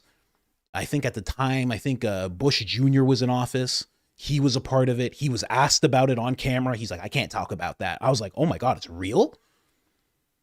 50 Cent and Jay-Z, they were like, yeah, our dads are a part of something and they were both a part of it, but we can't talk about it. I was like, what? Both of their dads who we've never seen before? It goes deep. You're hearing about Sean Combs, Diddy. You're hearing about him now. 25 years ago, there was people who would just be black silhouettes and they'd be like, and then Diddy made me dip in the baby oil. And after I dipped in the baby oil, I had to do things. Oh, there were so many like that. And we were like, whoa, is this real? Turns out it's all real. You looked into music and you went, are they really trying to show us like symbols and all this stuff? And then you learn about Laurel Canyon and you go, oh, it's actually very real. It's actually very real. And then you look into all the rock and roll stars and their connections to military intel, naval intel, and you go, oh, very real. And then you look into the rappers of today and the rappers of yesteryear, and you look into their connections to military intel, and you go, oh, it's all real. It's just, you don't know what you don't know, right? So we still love Baron here. Just wanted to say that, you know. And that's the clip, Lance. There you go. Oh man. Okay. Anyway, let's keep going here. Let's keep going here. I had to show you the guys in the dresses because a lot of people don't get it. They don't get it with the guys in the dresses, man. They don't get it. I wish they had Kevin Hart in this whole thing. They don't get it, man. There's weird stuff that they're showing you, and they're showing it to you for a reason. And they're making sure to build these people up into colossal entities, to these high pedestal people. So when you look at what they do, you look at it as something that you should do too. Anyway, let's keep going. Dead. This guy's dead. Is it a good thing? Is it a bad thing? You know what I'm reminded of when it comes to this guy? I'm reminded of the fact that, let me just write down. I'm reminded of what I heard one time in regards to Putin. Do you know Putin? There are people around him, his inner circle, his Tyler Boyers, his Mikey McCoy, if he's lucky enough to have one. The people around him feel like he's soft. They feel like he's not doing enough and he's not going hard enough. They feel like, well, we have the allies and we have the power, we have the weaponry, we have the military. Why are we listening to these people? Why are we negotiating? Why are there any talks about stopping anything that we do? Why do we have to even engage with these Americans at all? There are people who feel like that around him. If he were to die, those people would take over. We're seeing it with Turning Point right now. Turning Point was a certain way. Charlie's gone. Now Turning Point's a different way. Because there's new people who have taken over. 2.0, as Erika calls it. I can only think what is going to happen unless there's already some puppet regime in place that they're going to make look like the people actually put these people in place. Unless they're doing that, who's going to take over? Because I bet there was some people around him who thought he was soft. I bet there's some people around him who were like, you're not doing enough. Why are we chanting all the time? Why don't we just bring it to that place? What are we doing here? Why are we waiting? What are we waiting for? I'm sure there's some people that think that with this guy around him. Hopefully, none of them get into power, you know? I never thought I would hope for a puppet regime to be installed, which I do think is probably going to happen. But let's get into this whole thing, what Candace has to say about it, you know? Candace right away, she's basically saying Charlie Kirk we'll never forget that Charlie Kirk was murdered for this war and that he knew they were going to do it. He spent his life, his final days, mentally exhausted, texting everybody around who would ultimately betray him. And then she plays this clip in honor of Charlie Kirk. I already showed you guys this clip before. This is the clip where he basically is a little distrusting of the people who are trying to make this happen. Let's play it. Yeah, you're going to have to earn our trust on this one. This is more Israel pushing for Iran, but is that America's problem? That's I mean, maybe the answer is yes. Maybe the answer is, you know what? They were wrong about Iraq. They were wrong about Syria. They were wrong about Afghanistan. They were wrong about the Taliban. They were wrong about Libya. They were wrong about the Arab Spring. They were wrong about Yemen. They were wrong about the Arabian Peninsula. They were wrong about the 9/11 being Saudi Arabian. But hey, 10th time's a charm. This time we're actually right. Yeah, you're going to have to earn our trust on this one. James Lee found that clip as well. I found it. Candace has now found it. That's Charlie Kirk. And that was one, I don't know. I saw some of you guys in the chat saying you'd never seen it before. I'd never seen it either. I was a little shocked by that clip. I was like, whoa, I did not realize that was a thing. But, did I miss something with Barron? I think I did. I was going to go through his, the text messages from the USA guy, but let's do this and then I'll go back to that. Cause yeah, those tweets are very weird. And then the whole thing with Jesse on fire. It's very odd, very odd. And then Jesse made a video while I was getting ready for this one. Part of the reason I had to start a little later, I was listening to his video. I was like, oh, geez, this is weird. The whole thing's weird. It's more weird than anything. So that, and then we have a lot of people who are just echoing. They're just saying like, hey, take a look. Take a look. Listen to what Tucker has to say in regards to Charlie Kirk and this whole thing going on. You know, Charlie Kirk was very against it, and he actually won one time not that long ago, probably back in July, where Prez Orange was thinking about doing this whole thing, and Charlie talked to him about the base and how it wouldn't look good, and Prez Orange actually went with him instead of with the Emperor of Philadelphia, who visits the White House every 2 weeks, whether he needs to or not. Whom he loved. He loved Donald, like personally as well. And I think the president really loved him in a real way. But he was one of the only people to go to the Oval Office and say, sir, I totally understand and think Iran's really bad, but a war with Iran is not, you know, is something that could really hurt our country. I mean, boy, that was an unpopular position.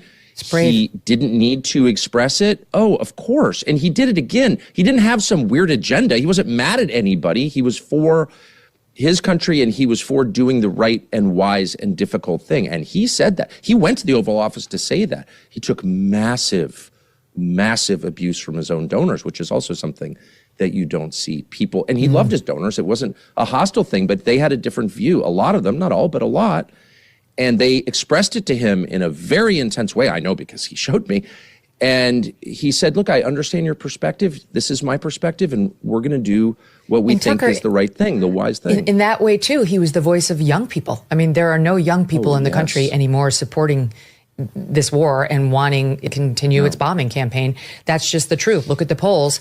And he was in touch with them. And even where his own opinion may have differed from their opinion, he felt like he owed it to them to bring their message to the sitting president of the United States. I mean, it was, that's what's been snuffed out. Well, as he has been, unfortunately, but he was one of the very few people I have met who combined a love for everyone involved with strong views. So again, he was not animated by anything creepy or weird. I mean, you knew him intimately, so you know this is true. If you talk to him off camera, he would say, you know, I love whoever I'm talking about, but I think this is wrong. It's immoral. It's bad for everybody involved, both sides. And he would say that, and he could say that because it was sincere. It was completely sincere, but I cannot overstate the amount of attacks he took privately over this, like absolutely for real. And having lived in Washington most of my life and seen people run nonprofits, I've never met one who was willing. Stand up is too strong. He wasn't confrontational, but he would just say, no, I'm sorry that you feel that way, but I think this is the right thing. The people we represent, which is mostly young people, they believe this, and I believe it also. It was brave, but loving at the same time. And I'm not sure he made a lot of headway, by the way. I mean, I think he made real enemies in doing that, but his view didn't change. Anyway, Man, see, I see stuff like that and I go, man, Charlie couldn't be the head of something like Wolves of Finance is saying. You know, you hear those nice things about him, you're like, come on. It's hard to hold both ideas in your head at the same time, you know? It's interesting, man. But we have more people showing. Oh, Evan Kilgore. He likes to hop back and forth on the fence. You know, wherever the clicks are, he is. That's the way he works. But he is talking about, says a U.S. backed regime change war in Iran would be a total disaster for the U.S. Let's keep going. Let's listen to what he had to say. Updates about Iran and potentially the United States. On one side is the Lindsey Graham, John Bolton types, where they are actively calling for regime change. Here is Lindsey Graham. This is just lunacy. This kind of analysis is not helpful. This kind of approach, this kind of argument, it has nothing to do with nuclear weapons at this point. This is now that we want to go all in and take out the regime. It's time for us to close the chapter on the Iranian Ayatollah and his henchmen and start a new chapter in the Middle East. And that sounds good, doesn't it? But what have we learned when it comes to wars, and especially wars in the Middle East? What you draw up on a whiteboard rarely happens. What you think theoretically is going to occur, there might be unintended and unforeseen consequences, especially when you're talking about a country 2.5 times the size of Texas. It has 90 million people and was an ancient and great power with well over a dozen ethnic groups. You have underground Christians. You don't really have many left in Persia. But also you have secular younger Persians. Who's going to run the country exactly, Lindsey Graham? This sounds like Hillary Rodham Clinton in Libya. So I'm pointing to the first extreme right now, the neoconservative extreme. The we must go take off the head of the snake right now. Play cut 285. Be all in, President Trump, in helping Israel eliminate the nuclear threat. If we need to provide bombs, if we need to fly planes, do joint operations. But here's the bigger question. Wouldn't the world be better off if the Ayatollahs went away and replaced by something better? Wouldn't Iran be better off? It's time to close the chapter on the Iranian Ayatollah and his henchmen. Let's close that chapter soon and start a new chapter in the Mideast, one of tolerance, hope, and peace. Okay, that sounds good, but that's pathologically insane. I'm sorry, it is. How do you know it's going to be better? Yeah, the Ayatollah is awful. But maybe he's one of the few guys that can keep that country together and not have a 90 million person civil war. Lindsey Graham is so consistently out of his mind, it's hard to even comprehend. Iran is hugely diverse. It is a massive country. Do the people agitating for war even know that? Because be clear, regime change is war. Just to understand, regime change is not like changing the head coach at the Chicago Bears. It's not how it works. It's not like a clean transfer.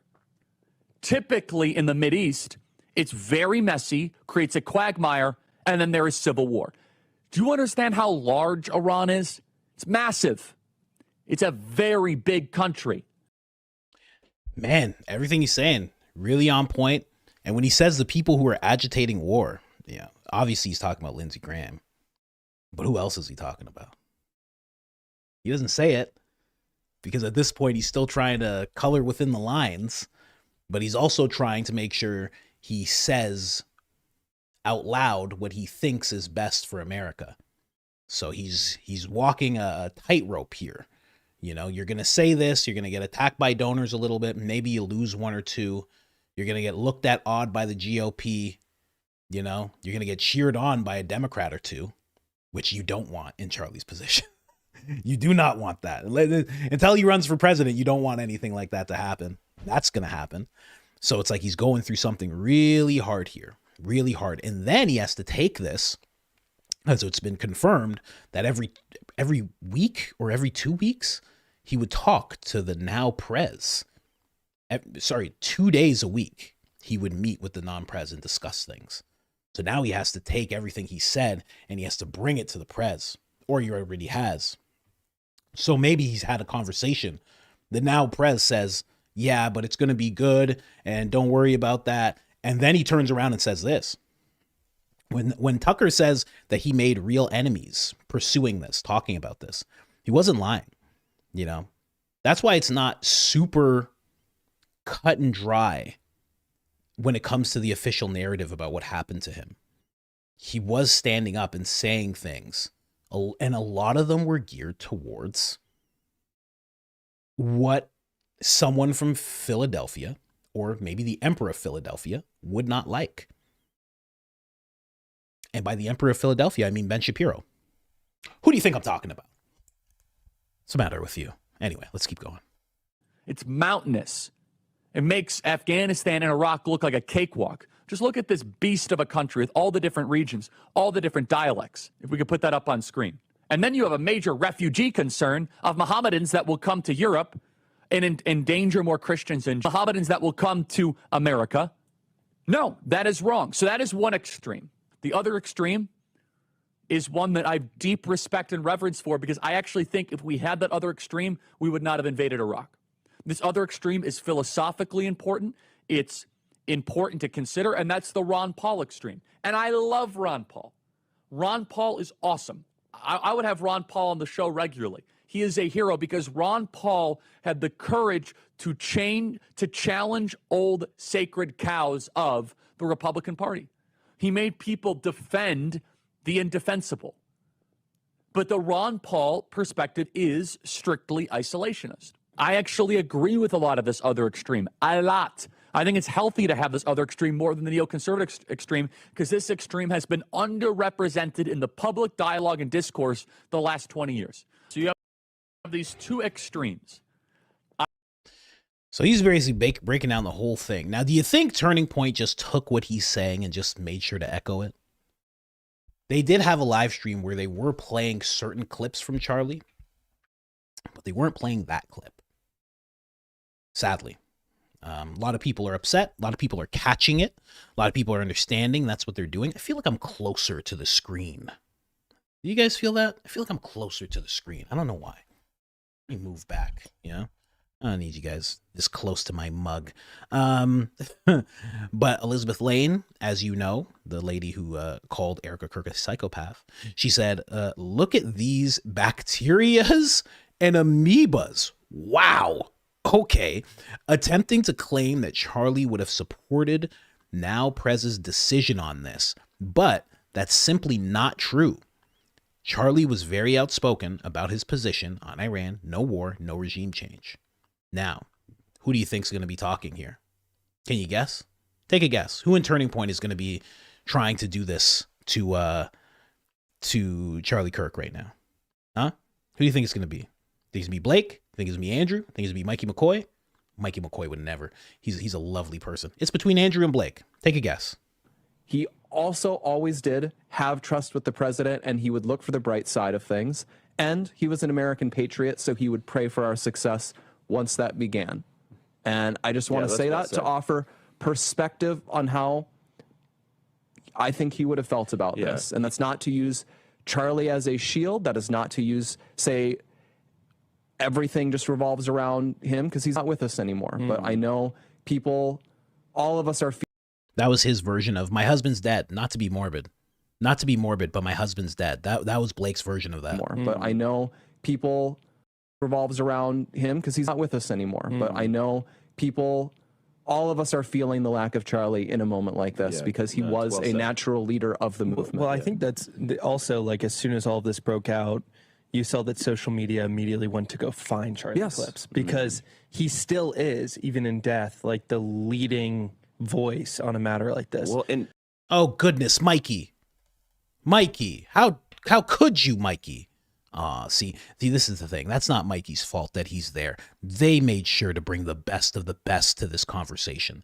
They knew they couldn't pull it off with just Andrew and Blake. So they brought Mikey McCoy. They used him and his holiness, his majesticness, his hips. Okay? They used that to sell these talking points. How could they? Oh, Mikey. Sorry, go ahead. No, I was just going to say, and it makes me upset, though, because for these people that didn't actually know Charlie, like Blake, you said it, in private, he would be not happy with the situation. And he would express his thoughts. You'd oftentimes see him talk about it on the show. But then as soon as this would happen, he would have trust in the president. He would try to calm people down. And so it's really irritating for me to see so many people on social media have the opposite reaction, to use his voice to actually cause chaos, to actually cause fear of this situation, to actually cause hatred of president in this whole ordeal, when actually that's not what he would want. Well, and that's what it's turned into, man.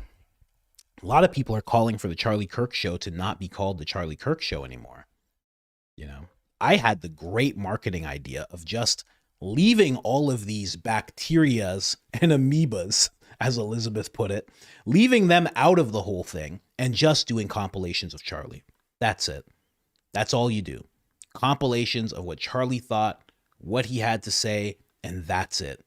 Speeches he's given, that's it. That's all you do. 10 rules that Charlie lived by. 5 things that Charlie thought about prayer. Like, that's it. That's the whole channel from then on. You hire somebody to just clip out that stuff, and that's what the show is for the rest of time. That's all it is. And then his kids have this massive library to pull from. his friends do, people who want to be or have been inspired by him do. That's what you do. You don't make it Andrew and Blake talking a bunch of sugar honey iced tea. I learned that from Officer Tatum. I like that. It's like see you next Tuesday. Sorry to say that. You guys know. And then we have Daily Fredo or Fredo. She actually said that she's been evacuated because of what's going on. I saw that tweet from her. I was just pulling this so just to show, what Blake has been saying. But she did say that she's been evacuated. She does great work. She does a lot of daily breakdowns and recaps. Her show might not be going on right now because, like I said, she just came out and said she was evacuated. Let me just see here.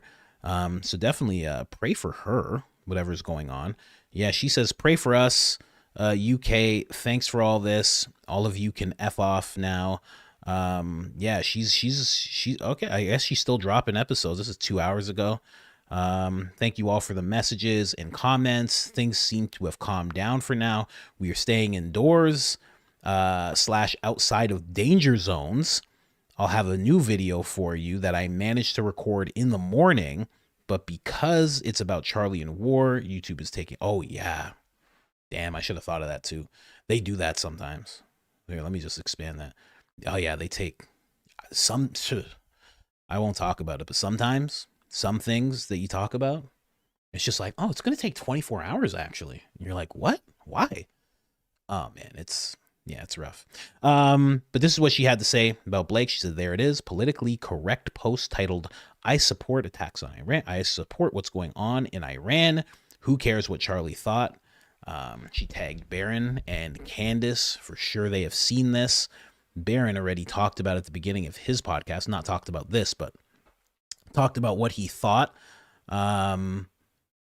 Charlie was opposed to regime change, as was I. Wars by their nature are expensive and unpredictable. They endanger American lives and can last far, far longer than anyone anticipates. Nevertheless, Prez has elected for regime change. As an American patriot, I must hope for the best. Prez's instinct is to avoid prolonged fighting and boots on the ground. We must simply trust that he has a strategy. That's just like trust the plan, basically. Yeah, he's saying that in a really, really interesting way. Ideally, this will be our last. This will be our last time in the Middle East. Okay. Would remove the large hostile power in the region and let America finally disengage and focus on things elsewhere. If the Prez can deliver that, this would be a success for America. He must be prepared. So this is basically like, yeah, he's basically thrown what Charlie has to say out the window, and now they're just focusing on what they have to say. I don't know, man. Sucks to see. And that's the clip, Lance. Whoop, whoop. Anyways, Lance said, Louisiana Lance said, it's my Jamie to my Joe Rogan.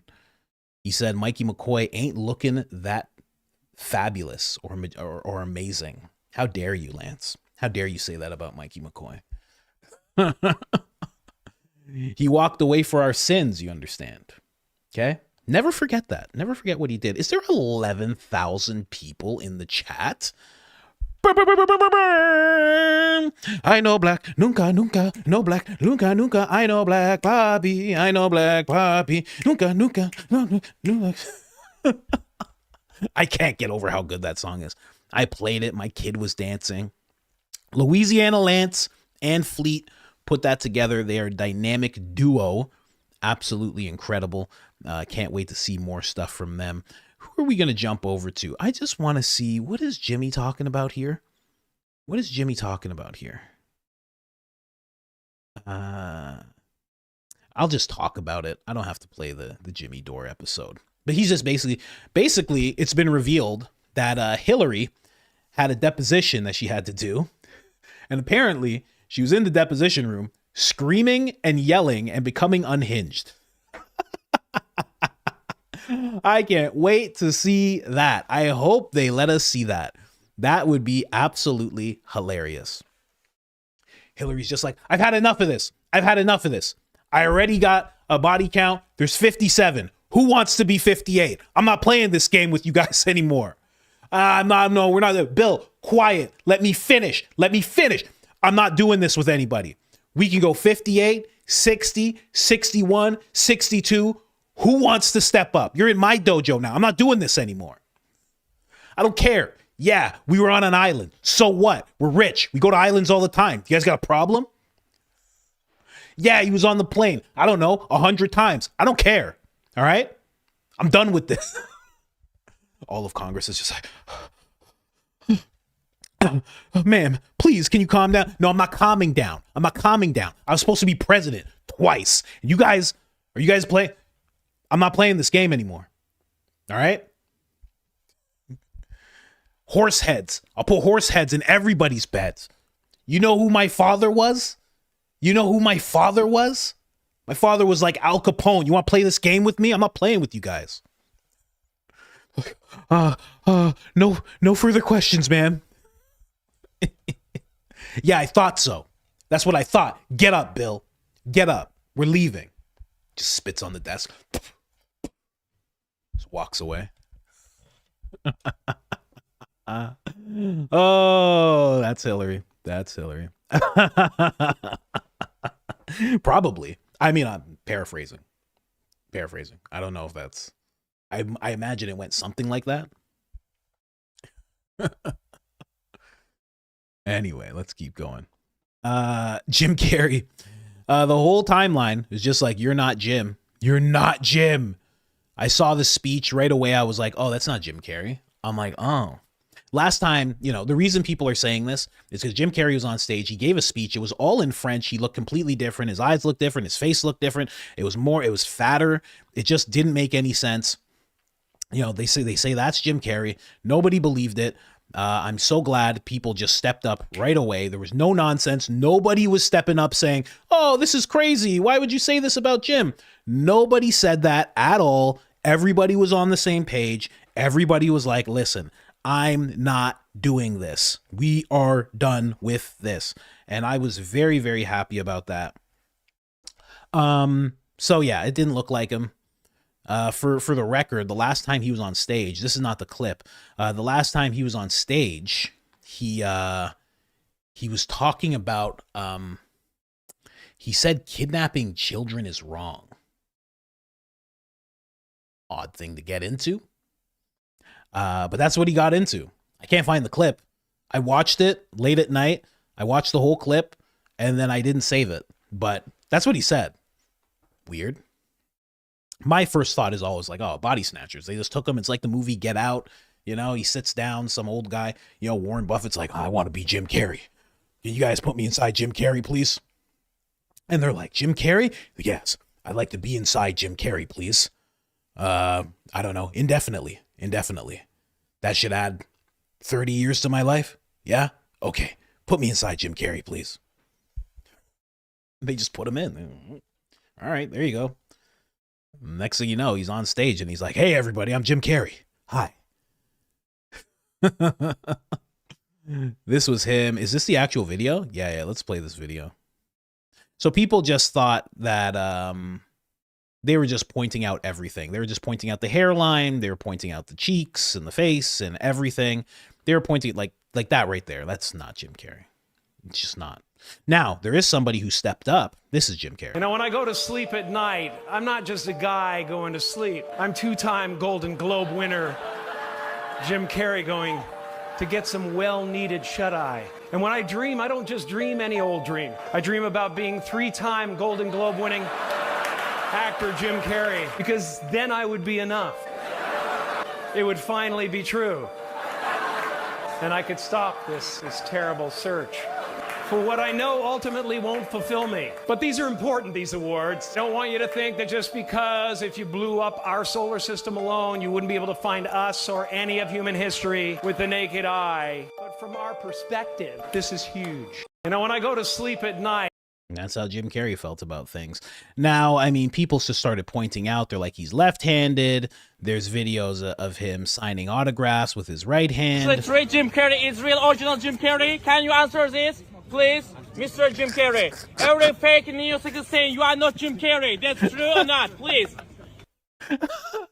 So foreign. So foreign. I know he's in his own country saying this. I get it, but it's still so foreign. Are you Jim Carrey? Are you really Jim Carrey? A fake news saying you're not Jim Carrey. You really Jim Carrey? Yes. Just so foreign. Give answer. After Epstein files, you actually. After Epstein files, give answer. So they saw him signing these autographs. They saw he was doing it with his right hand. That didn't make any sense to anybody. You know, he ended up jumping. And this is like after, because he gave the speech at night. So I guess this is like another appearance. So that happened. People don't believe that it's actually him. I also think that the real Jim Carrey would address that guy right away. He'd be like, are you the real Jim Carrey? And Jim Carrey would walk up and be like, well, no, I am not Jim Carrey. Who I am is separate from Jim Carrey. You understand? Because we're all living this wild world. You're only you as you're in front of me. He would say some like wild stuff like that. But again, there is somebody who stepped up and revealed something. Okay. This guy is saying he was Jim Carrey. Now, what I will say is this mask, this is AI. So this is not a real mask. But this dude is saying that he played Jim Carrey that night. He's saying he put on a mask, because he's known to put on masks. He's really known for doing makeup and drag and stuff like that. He's like an expert in that type of thing. And he says that he was the one that put on the mask. And this is actually him accepting awards and walking the red carpet and doing interviews and everything like that. That's what he says. His name is It says it right there. Alexis Stone. This is his Instagram. Let's see if it goes to his Instagram. Hold on. Let me just make sure. Okay. Okay, so that's his post. His post is saying, he himself is saying Alexis Stone as Jim Carrey in Paris. So he is coming forward saying he was actually the Jim Carrey. He actually used makeup and a mask and all sorts of things to show that he can impersonate anybody. If that's true, that is really, really cool. I have to say, like really, really, really cool. He just has like a bunch of these pictures. So he's like done, like that's him apparently. Is this a video? So that's him apparently, like wearing a mask. So I don't know what's going on, because there's so many celebrities that look like this, that look just like this. So like, what's going on? Is this guy just throwing on masks and like just being every celebrity? Like, is that what's going on with Madonna and her face? Is that what's going on with Simon Cowell and his face? I don't know. But the guy has come forward. He says it was him. He was playing Jim Carrey.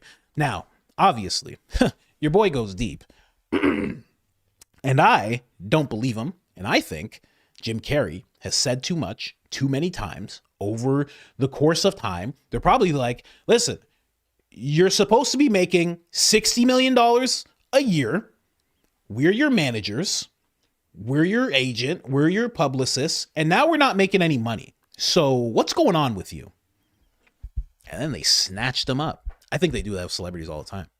You know, the Mortal Kombat Ultra wears off. They start dancing around like Britney Spears. They open up the door. Jim? And he's just dancing around. He's like, what year is it? Is it 1982 again?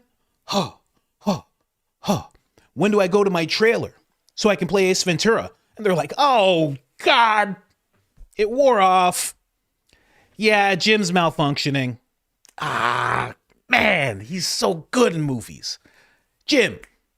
Oh, we were supposed to do Dumb and Dumber 6. God, man. Let's see if we can. Do we have a double? What do you think happened with Kanye? Kanye's like, let me tell you about everybody who sacrificed everybody else. They're like, what? Kanye's malfunctioning. Get rid of this guy. He's just screaming in a hotel room, screaming at Kim Kardashian's mom. They're like, get rid of this guy. Then he comes back. I'd just like to apologize for everything I've done. I have a condition, you understand. Sitting there holding the rabbi's hand. Oh, okay. Listen, that's just where my mind goes. Okay. I'm a little mistrusting from time to time, a little mistrusting. I go a little bit towards the deep end every now and then, but that's just me. That's just me. You don't have to. 1994 was Ace Ventura. Oh my God. That's crazy. That's nuts to think about. Oh, it's an oldie. It's a classic. Wow. You never think about stuff like that, you know? Like I've seen on Instagram, they keep making the joke. Somebody says, they go around asking people their ages, and they're like, oh, I was born in 2004, which is like, what? Are you 6 months old? That's how it feels in my head. But no, they're adults. They're adults just doing things, smoking cigarettes. It's like, what the? And then they get to the person and they say, hey, what year were you born in? And the person says 1980, and then they cut to Jurassic Park in the background and they make the person look like a caveman. I was born. I've seen videos, younger people talking to older people saying, so you were born in the late 1900s? You know how insulting that is? Anyway. Yeah. Coming to terms with age. It just happens. I don't know how these people who are in their 70s do it. I don't know how they do it, man. How do they do it? They're just cool with it. They're just out there, almost 100 years old, watching things change. You kidding me? My mom showed me a picture when I was visiting her, and it was 1989, and she won a microwave. So like that had to be in the family photo album, her winning a microwave, because she was like, well, microwaves just began being a thing. I was like, what?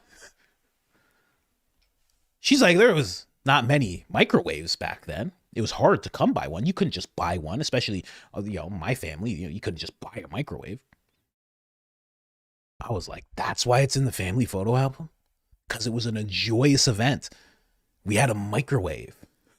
We'd never had one before. I'm from the stone tool era of the 1900s. We were just figuring it out, apparently. Isn't that wild? I don't know. Then you have older people. I was talking to my wife's grandmother before she passed away. She's like, I was born in a farm. She's like, me and my sister were born in a farm. I was like, a farm? She's like, yes, my mother went to the back of a barn and she gave birth to twins by herself. I was like, what are you talking about? Just push them out. Just push them out. So there you go. Clean this up. I got to get dinner ready. What? I mean, I don't know how. It's wild what we go through as people, you know? And that's the clip, Lance. Anyway, let's keep going here. Of course, you guys know who I am. My throat is just, it's killing me. I got honey and tea here. I don't know what happened to my throat last night. I had acid reflux and it's just terrible. Again, getting old. I'm talking about acid reflux. It disturbed my sleep. It's crazy. Anyway, everybody's saying this is Candace right now in her Erika Kirk series, and I'm here for it. I actually think this is a cool picture. I think this is how everybody should be thinking. You should be connecting the dots as quickly as you can. As you can see, Erika Kirk up there, Erika Kirk down there, turning point right here, right? Franz V right there, right? I've been seeing some close-up pictures of Erika and Lori. That's her mom. Like, they have a very distinct nose. Unless it's like Lori's sister. Unless that's what's happening, I don't know. But they have a very distinct nose. They have a very similar nose, very similar eye structure and eyebrows. Obviously, I know I'm a man. I know that women can just make their eyebrows. Literally just shave them off and just put them back in. I know. But it seems like it. Seems like it to me. But let's get into what happened with Candace Owens over the weekend. Candace Owens, ladies and gentlemen. Anyway, let's keep going here. Gary Not surprised at all. Sorry, I have to keep doing that, guys. Gary, not surprised at all. This clownery, this circus of a X page is connecting the mass tutor. There's a mass tutor in Austin, Texas, if you guys don't know. He has a name that I cannot even begin to say this name. I will say Ndiaja Diajan. So apparently there's a few posts of him defending Candace Owens, and in their mind, where does he actually defend her? Oh, so now it's gone. So they can't even prove that he was actually defending her. Whoa, Jesus. Oh, he's like going at Larry Loomer, Jigsaw. I don't know if you guys know Larry Jigsaw Loomer. So he's going at her. He's defending Candace Owens, basically. So they're just connecting this to Candace Owens being a terrorist, basically, at this point. That's how it goes in Gary's mind. In Gary's mind and all these guys, Graham Allen and whatnot, if something like that is connected to Candace at all, well, then she obviously is the problem, right? That's going to be the next narrative. You know, people who listen to her podcast, they end up doing terrible things in society. We have to put a stop to, you know what? Before I was just calling her evil and demonic. I think we have to end her podcast. I think that has to happen for the good of humanity.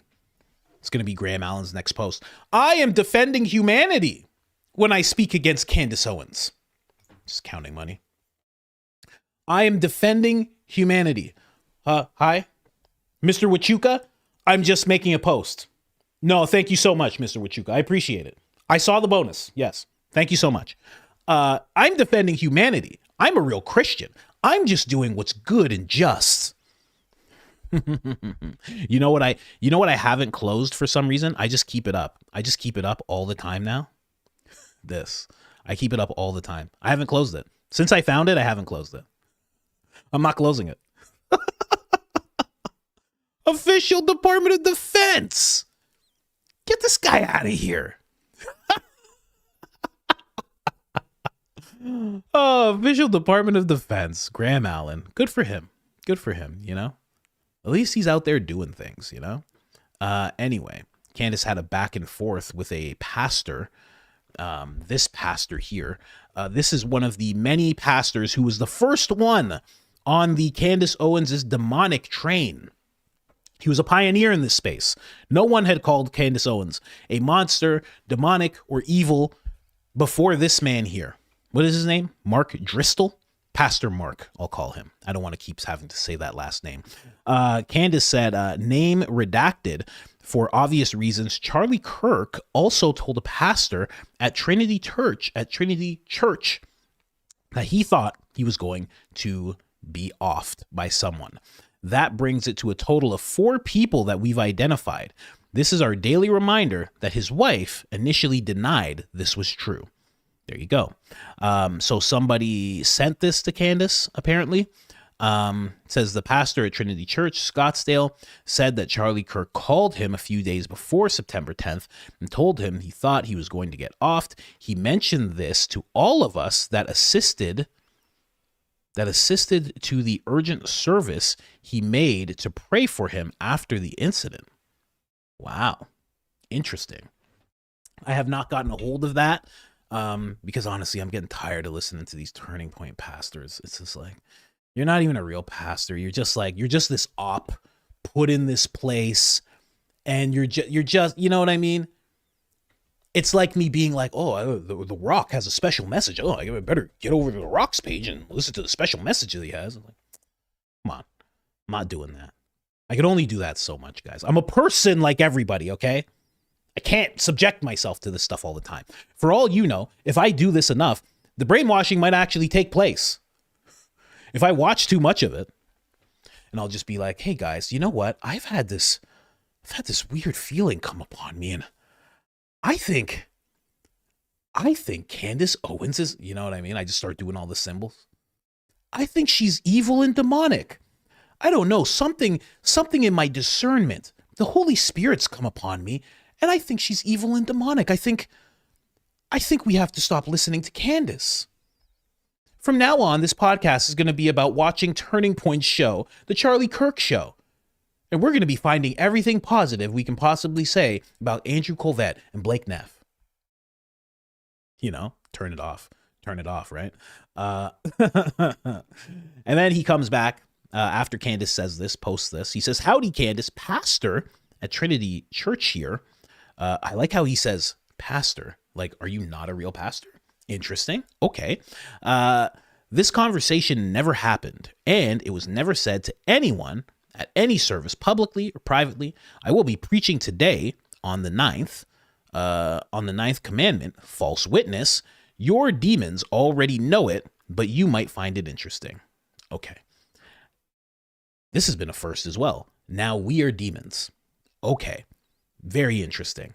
Very, very quick to do that. You know, it's so odd that you would think as a pastor, right? A real pastor, that you would go, well, I don't like Candace, so anyone who listens to her, I'm just going to call them demons. I'm not going to act like there's people who have really good hearts and they're just interested in hearing what she has to say, or they've been following her forever, so it's just like a part of their routine to just like listen to her show. I'm not going to give anybody that charitableness. I'm just going to say all of them are demons. And that's how you know it's an op. That's what I'm saying about guys like this. They're not real. He's not real. He's pastor by name only. That's it. He's like a rhino, but like a pastor, you know?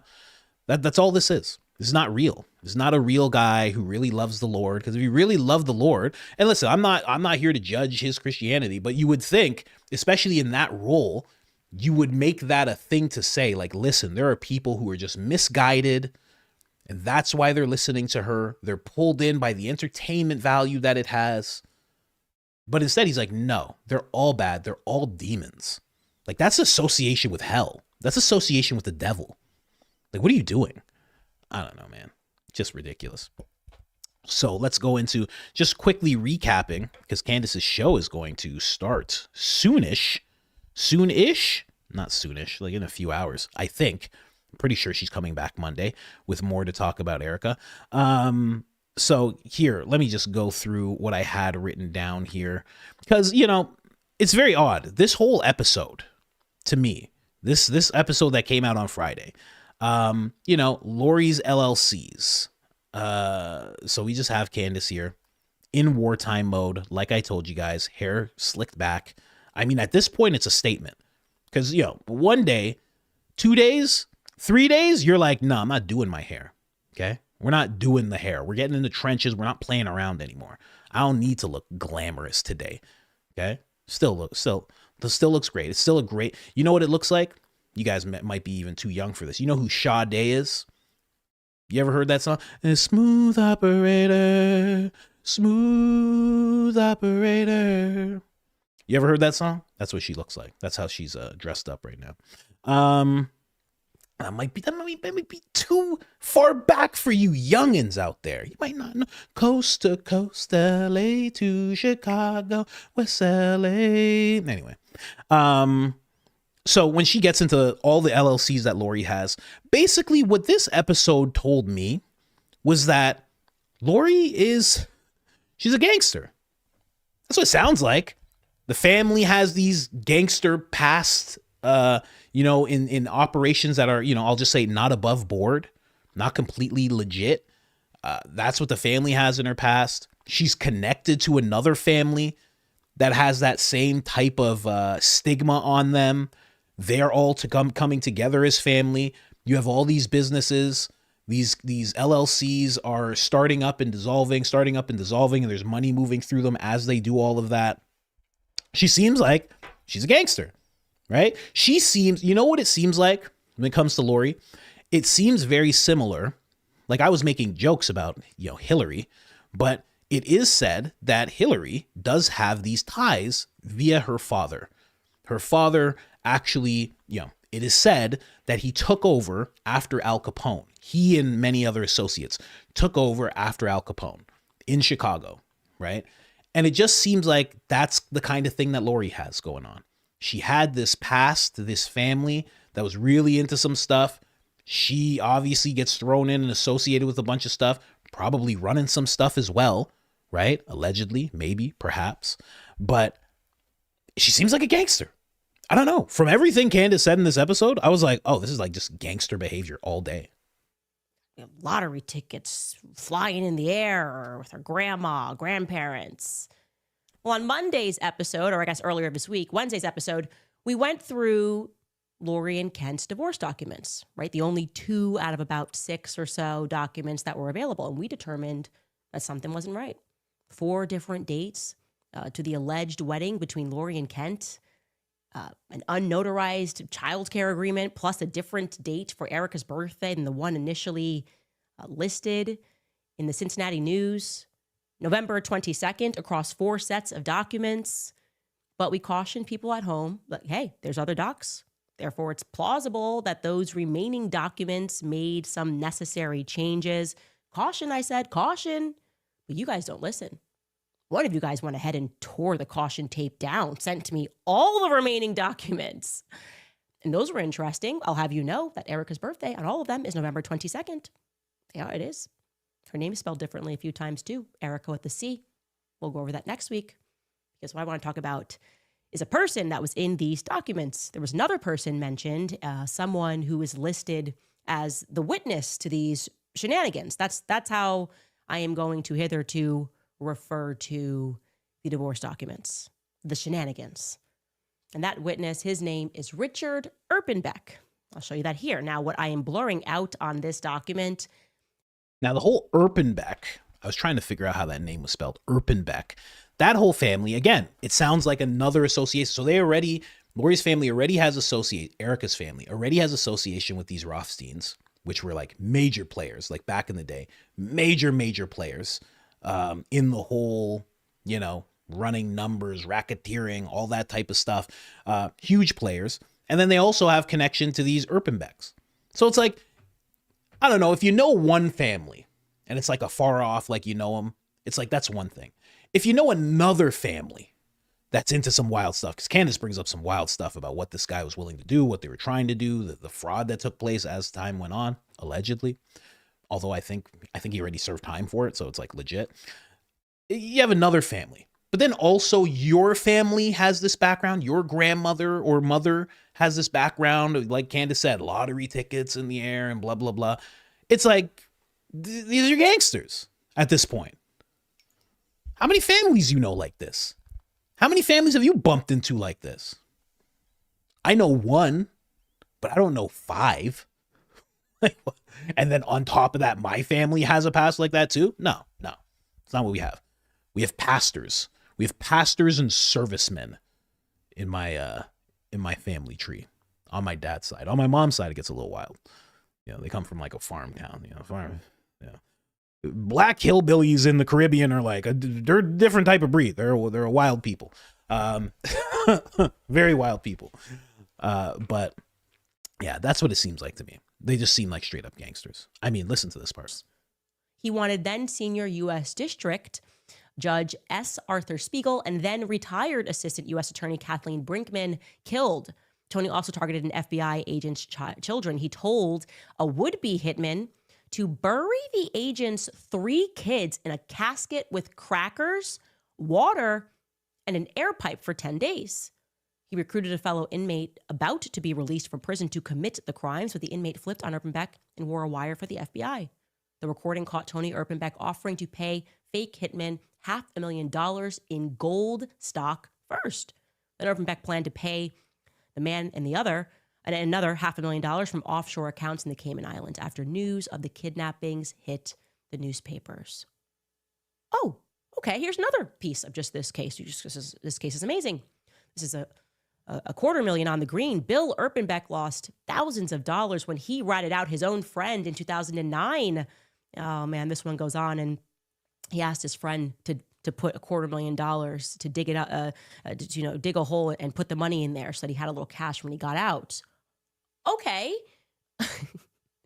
Another personal favorite portion of mine from the news of that day is the notary testifying that Rick's brother Bill would sometimes ask her to notarize documents while the person involved was not even present. You see what I mean? Like, this seems like mob stuff. It just seems like mob stuff, you know? Yeah, I asked this guy. Yeah, so the thing was, I go to this guy, I say, hey, listen, what I need you to do, I need you to just put them all in the ground, you know? Nothing crazy. Put a pipe, put some crackers, some water, okay? You're going to get released soon. You go do this for me. I got a guy, he's buried like $250,000, right? I'm going to give you the coordinates, you're going to dig it up, and that's it. That's all you got to do, okay? And then the guy's wearing a wire, and the next thing you know, I'm caught up again, you know? This is mob stuff. That's what it seems like to me, you know? And that's what her family's caught up in. So, I'm so sorry I keep doing that. Sorry. But yeah, that's what it seems like to me. And I think Candace is doing this because she's building up a case of this family not being trustworthy. I think I can take that notion that she's trying to build up a case that these people, unless she has more information, I don't know. Because here's the thing. It sounds like it's just like a bunch of like money stuff. Yeah, other than like, hey, you know, grab these people for me. But I think Candace is slowly bringing it towards rush hour traffic. And that's where Erika starts to come in the whole rush hour traffic. You understand what I'm saying? You know, the rush hour traffic that has been adjacent to some people in Turning Point, you know, the Romanian angel stuff, like that stuff. I think she's building up to that. And then she's going to dig into what Erika was doing in China, because she said she lived there, then she said she didn't live there, and then apparently there was some kind of Romanian angel thing going on there that none of us have actually heard about. If you have heard about it, please let me know, because I have not heard anything about it. Look at that. My hand feels like so much closer. So close. I don't know. Feel closer. Do you feel closer to me today? But yeah, that's what it sounds like to me. And then the last thing, just the association with this guy. In 7, she's wearing the crown, and then she passes her crown. She is going to confirm that she does indeed go missing after that period. So this would be, of course, in 2008. Take a listen to what Erika says herself. I prayed for God to just strip my ego from all of that stuff, all of that world, all of the plastic hat crown stuff with the banner. That was just, it was me from the standpoint of a philanthropic side, but the hometown hero thing was just weird, and it was unhealthy, and it was just ego fueling. So I locked myself in my room, basically turned into a hermit for about a good 8 months. The only person I would see outside of my family was my pastor's wife, and we would go to the church, and she would just pour into me every single day. And I just was reading scripture and read the Bible cover to cover multiple times. That is very interesting. How can an active college student purport to see no one but her mother and her pastor's wife for 8 months? She says nobody saw her. Check. That's true. I'm highlighting this particular period of time because I suspect that this could potentially represent a time when Erika trained to become a Christian. Again, this is my personal opinion. It's my podcast. But given what we've learned about Fort Huachuca, an intel base that literally trains Christians, I'm asking myself, was she just training? Was she training to become a Christian? Was she training to be able to impress people like Charlie by just always having a Bible verse? Now she can't even get out a sentence without making it somehow a Bible verse or a holy in some degree. And there's something that registers to people as off about that. I want to know, who is her pastor's wife? Who is the pastor's wife that was the only person that saw Erika for 8 months? And again, she is dating when this happened herself. She says she hands over her crown. She wanted to strip herself from all this plastic. And by strip herself, she means she's going to then continue to compete every single year. In fact, she competes that year too. But who is the pastor's wife? We tried to find out by going through her old tweets via an account that Erika has since locked down. Shout out to the mommy sleuth who said, hey, Candace, I have access. Do you want my password? Special shout out to that hero. Not all heroes wear capes. Some people just have logins on X. That's crazy. That's crazy that somebody was like, hey, I got you. You want to go inside? They could have just took screenshots. They're like, no, not for Candace. Do you just want access to this account? That's very, very interesting that somebody would do that. I mean, shout out to the whole audience of Candace's. I know I'm in it too, so I'm shouting out myself as well. But I mean, just wild that somebody would just go, hey, you know what? I got you. Take my password. Yeah, the credit card's on there. You do whatever you want. Don't even worry about it. You can subscribe to yourself if you want. I don't care. I don't care. Do whatever you want. That is trust. That is major trust. You don't see that every day, I have to say. Okay. And what we were able to discern, and again, we're putting this as a possibility, and since Turning Point didn't answer our first slate of questions, there's no point. And actually, we particularly went out to them 2 days ago with this specific question, who was the pastor? They didn't answer. But we thought a possible church could be the City of Grace, which is in... We'll get back to the City of Grace, but Turning Point not answering Candace? Yeah, I would think so. Hi, it's just Candace again. I know you've probably seen the videos. I just wanted to ask a question. Blake Neff's like, let me talk to her. Let me talk. No, get off me. Let me talk to her. Let me talk to her. Give me the phone. Give me the phone. Let me talk to her right now. Are you serious? She's on the phone? Just wanted to ask you something about Erika's whereabouts. They're like, this bit. She's serious right now. If you don't give it to me, I'm going to make the episode anyway. So I'm just wondering. I still have leaks over there. You know, I still know things. So you might want to answer my questions. Turning Point's like, this is crazy. Why can't we sue her? Discovery, you moron. They'll see all of our text messages.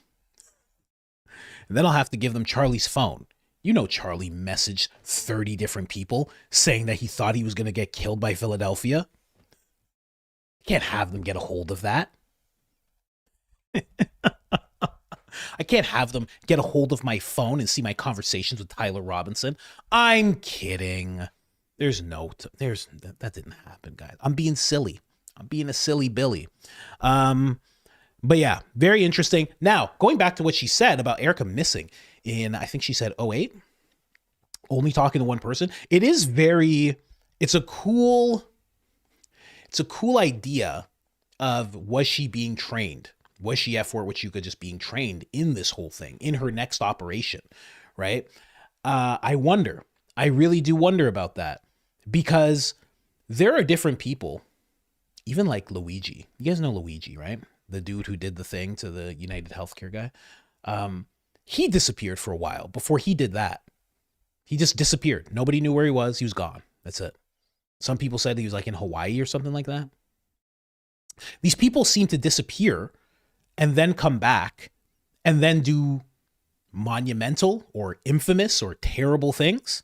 That is a thing that continues to happen. So the fact that that happened with Erika is very interesting. Now, also, I don't know if Candace is going to talk about this, but Diligent Dennison was also talking about Erika missing. And I believe he said she was missing from 2012 to like 2014, something like that. So there's another span of time where she's missing, where they can't find her. Now, this span of time, she actually has an explanation for where she was. The second one, there's no explanation for where she was, where she went, what happened. Find it very interesting. I could be blipping on the names there. I couldn't find Diligent Dennison. He posts like 100 times a day, so it's very hard to go back and find when he actually said that. But I'll have to check my bookmarks for it. But he talks about this. He talks about a time where she was missing. So I wonder what she was doing, you know? And then the whole City of Grace thing where she drops that. And then the pastor ends up having these weird, again, like she went on tour, the Make Heaven Crowded Again tour. So she goes on that tour, and the pastor she's with has these allegations around him, these accusations around him, right? It wasn't directly him, but he's being accused of negligence, and it had to do with Romanian angels. So she does that with that guy. And now you find out there's another guy, there's another pastor with these weird accusations around him from his own son, saying that he's a redacted Jeff type, you know? It's like, how many people are you around? Like exactly the thing I brought up with the mob stuff. It's like, you know, one family, okay. You know another family? And then your family has the background too? Like it's exactly the same thing. So it's like, you know, one pastor who has this around him, you know, another pastor that has it around him, and now you have this thing around you with the Romanian angels. It's like, what am I supposed to say? You know, I'm supposed to explain that away. I'm not doing it. I don't care about her that much. I'm not explaining it away. And then, of course, the final thing here, just completely off topic. Somebody says, a whole war is starting and Candace is talking about Erika. Somebody said, what if I told you they were related? There you go. That's how you do it. That's how you do it. This is who Wolves in Finance has been talking to. That's how you do it. You take it a step further. You up it a notch, you know? You poke a little hole in your belt and you notch it one more time. What if I told you they were related? I would love to know that guy's theory. I would love to hear that.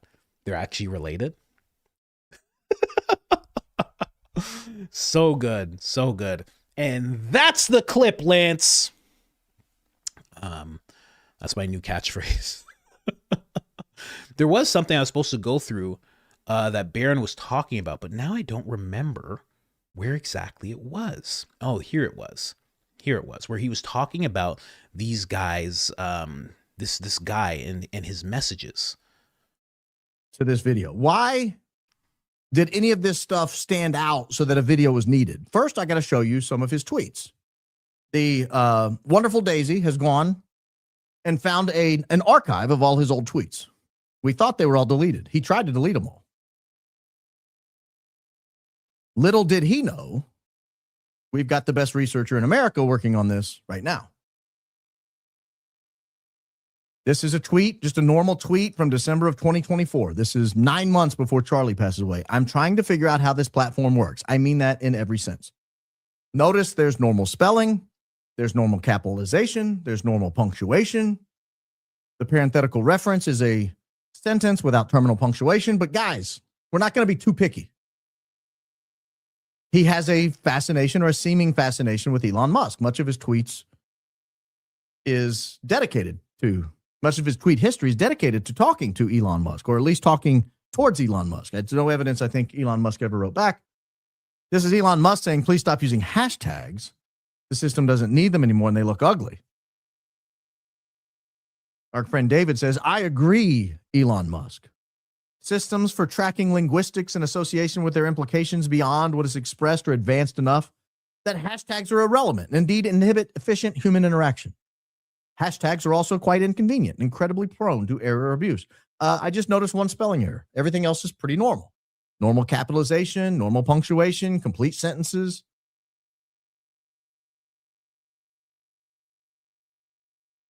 We go to the next page.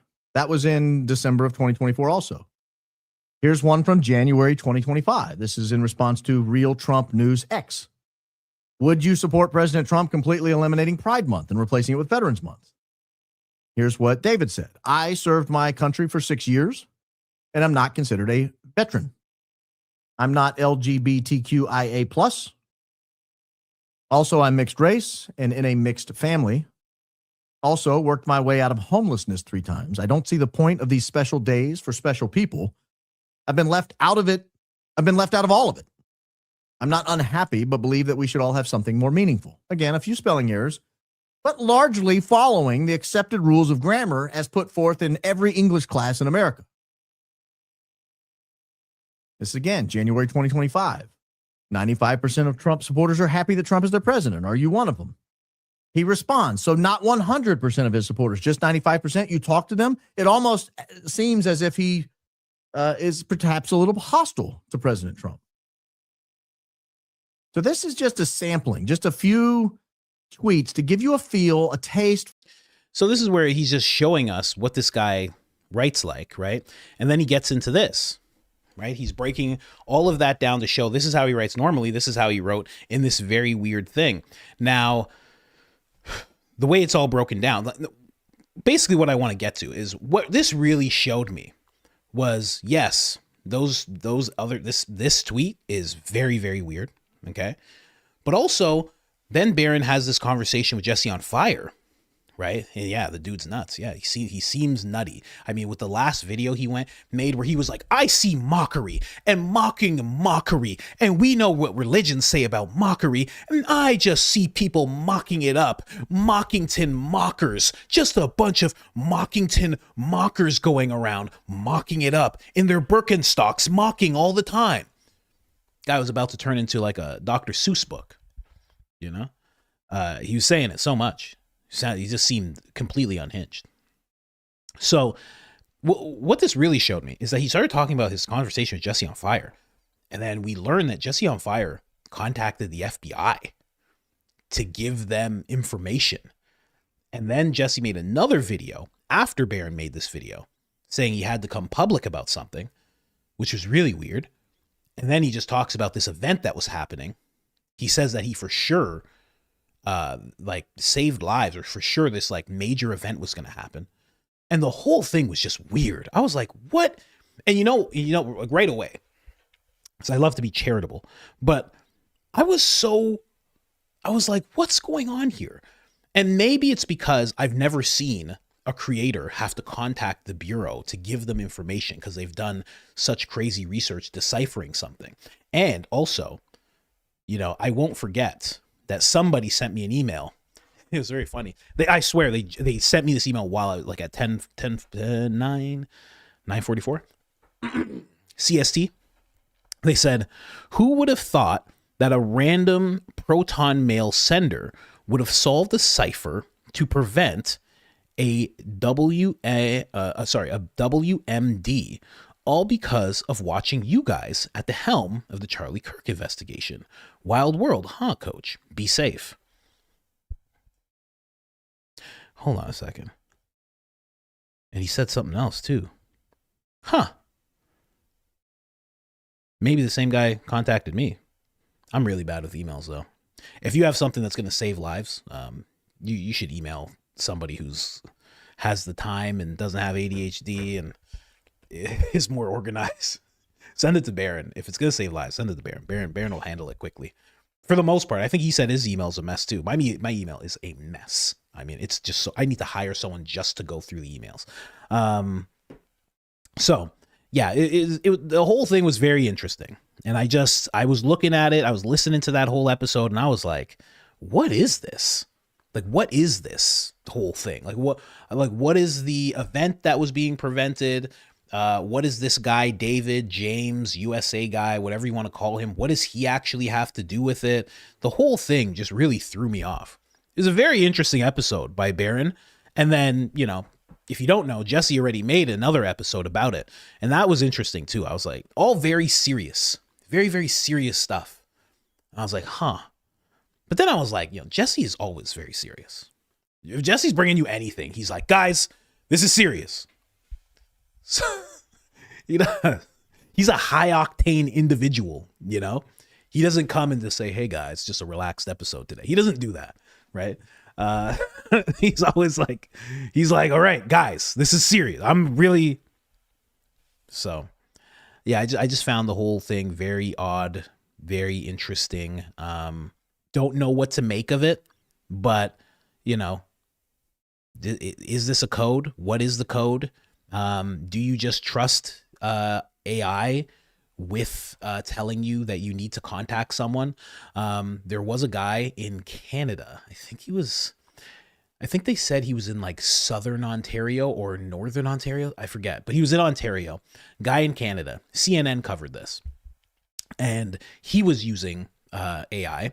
And he was doing some research. And AI was like kind of the same thing. It was like, you have to stop what you're doing. And you have to contact all of these agencies right now. Like this could be a national security thing.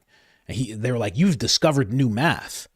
Like we can't talk about this anymore. You have to contact them. And he did. Because he was like, whoa, what's going on here? Didn't have much experience with AI. He was like, what's going on here? So he started contacting all of these different agencies and bureaus and like all these people. He started contacting all of them. And then he was kind of having doubts and he's like, man, I just feel like I'm not sure about all this. Like, are you sure? And the AI was like, oh, no. I was just going along with what you were saying. I don't think you discovered new math. These agencies were calling him back. They were contacting him. He almost got arrested. Yeah, he's just like, no. I was just going with what you were saying. So I don't know what you're really putting out there, but I didn't tell you to contact anybody. And you're like, you actually did say to contact these people. You gave me a list of numbers to contact. Oh, yeah. Thank you for calling that out. I did give you that list. But I don't think you should contact people because you didn't create new math. Anyways, can I help you with anything else? That really happened to a guy. And he was like disillusioned by it. He was like, what just happened? He's like, what just happened? He's like, I gave up a chunk of my life. I was looking into this math. I was contacting places. Oh yeah, he almost got arrested. He almost got thrown in jail because he was being really aggressive about it because he thought he solved some national security thing. He thought he discovered new math. He was like Terrence Howard. He was like, oh my God, 1 + 1 is actually 3. And it's, He was going nuts. So I don't know. But apparently he contacted the FBI and they took it serious. So, Valhalla told him you need to contact these people because he couldn't tell him the inner workings of things. Really weird chain of events that pretty much Barron set off because Jesse already made his video and he was like, okay, done deal. Next video, on to the next thing. And then Barron kind of pulled that back and it's caused this new chain of events to happen. Very interesting stuff. Very, very interesting. Barron doing very big things. Very big things. But yeah, I just wanted to cover that quickly. The whole thing seemed very weird. And I don't know where Jesse's at because how do you do the USA guy thing and then also the Charlie Still Alive thing, at the same time? It's hard to how do you have all those at the same time? So why was that guy there? Does that mean Charlie really did get hit or he didn't? Or is that guy a part of the whole thing? And that's why he was there? I would love to know how he holds those two thoughts at the same time. I think that'd be really interesting. I know a lot of you have things to say. Yeah, of course I read the messages. We're going to get into it right now, guys. Of course I do. We just ran a little long because there's a bunch of stuff to talk about. Build up over the weekend, ladies and gentlemen. So we had to just make sure to touch on that stuff. We'll start all the way at the top, the tippy top, guys. Gonna make the screen a lot bigger. Really had to cover that Jim Carrey stuff. That was the most important thing I covered, I think. I know the Supreme Leader's dead, and right now they're installing people. They're installing people who look like they're from the Middle East, but they're really American and Philadelphian. I'm just kidding. That doesn't actually happen. Anyway, Dorothy, happy Monday, Mint Daddy crew. What's going on? Some guy on the web. Let's go, Poppy. Heather, how you doing, Heather? Happy Monday, Coach and Mint Daddy family. What's going on? Heather, once again, bro, wolves blew my mind. But did Candace say she had a handler? It wouldn't surprise me at this point. She said she did. She felt like she was assigned handlers at some point, right? And she said, I think she said it was in 2018, which was around the time that her and Charlie met. She never says who she thinks these handlers are. And she also thinks that Charlie was also assigned handlers. So who would those handlers be? On the Charlie side of things, it would have to be, I shouldn't say have to be, but I would think Andrew Colvett, Stacey Sheridan, people like that. I would think. On Candace's side, who knows? I don't know. I have no idea who that could have been at that time. Wolves thinks that it was Charlie. And, I don't think it's impossible, but you'd have to see what Candace says, because Wolves has a theory of what he thinks was going on. Candace has the actual experience of what was going on. Candace has a pretty keen eye. She's going to have a little bit of a bias because she absolutely loves Charlie. and wouldn't think something like that of Charlie. So she'll have a little bit of a bias, but again, she has the actual lived experience. So where Wolves is like, oh, this is like Charlie was the handler. She might be like, no, you don't understand. This person, they're around me all the time. They were checking on me all the time. They were trying to make me do things. Like, she might just have the information that he's missing, right? Which again, that's why it's important with the thought processes, man. So it's important for him to go through those thought processes and get all this stuff out. Because imagine she just goes, oh my God. Imagine Candace is like, oh my God. And she's just like, I think he's right. I doubt that's going to be the case, but you know, we need Fleet to make a video of Turning Point USA staff running a fast food style restaurant, serving up Fed Slop Supreme meals with Not to Be Morbid song playing. Oh yeah, you've heard that song, right? My husband's dead. My husband's Not to Be Morbid. That song's actually great. I don't know if I can play that song because she has Erika like twerking in that song, and I mean, it looks a little scandalous. She has Erika looking a little scandalous in that video. So I don't know if I can play that one, but that's a great song. You guys you and Lance Fleet, man, you guys put together great songs. Like, they're legit good songs. You guys need to just make an album. Make a nice like nine track album. I'm telling you, put that thing on Spotify, sell it on a website, maybe, sell it for like $3, $4. I don't know. Why not? Lexi Warren says, how can you not get up and dance? This tune is so catchy. Gotta sway them hips. Oh, I wanted to. I was 1 second. I was like this, and I'm like, I should just get up right now. I'm like, I gotta fight it. I'm like, I should just stand up right now. I was ready. You're 100% right. And I'm going to play the song again. Believe me, I'm going to play it by myself. Hope you have a good day, Coach. Pretzel Lady. Love Pretzel Lady.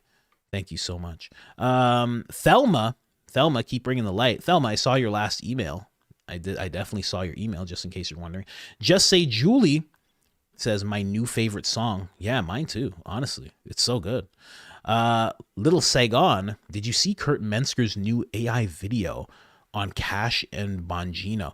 It's Kurt Metzger. I don't even know if I could play it. I mean, he might have Cash and Bongino in a very compromising position, if you know what I mean. He might, he might have Cash as a power bottom type of thing. You can't trust Kurt.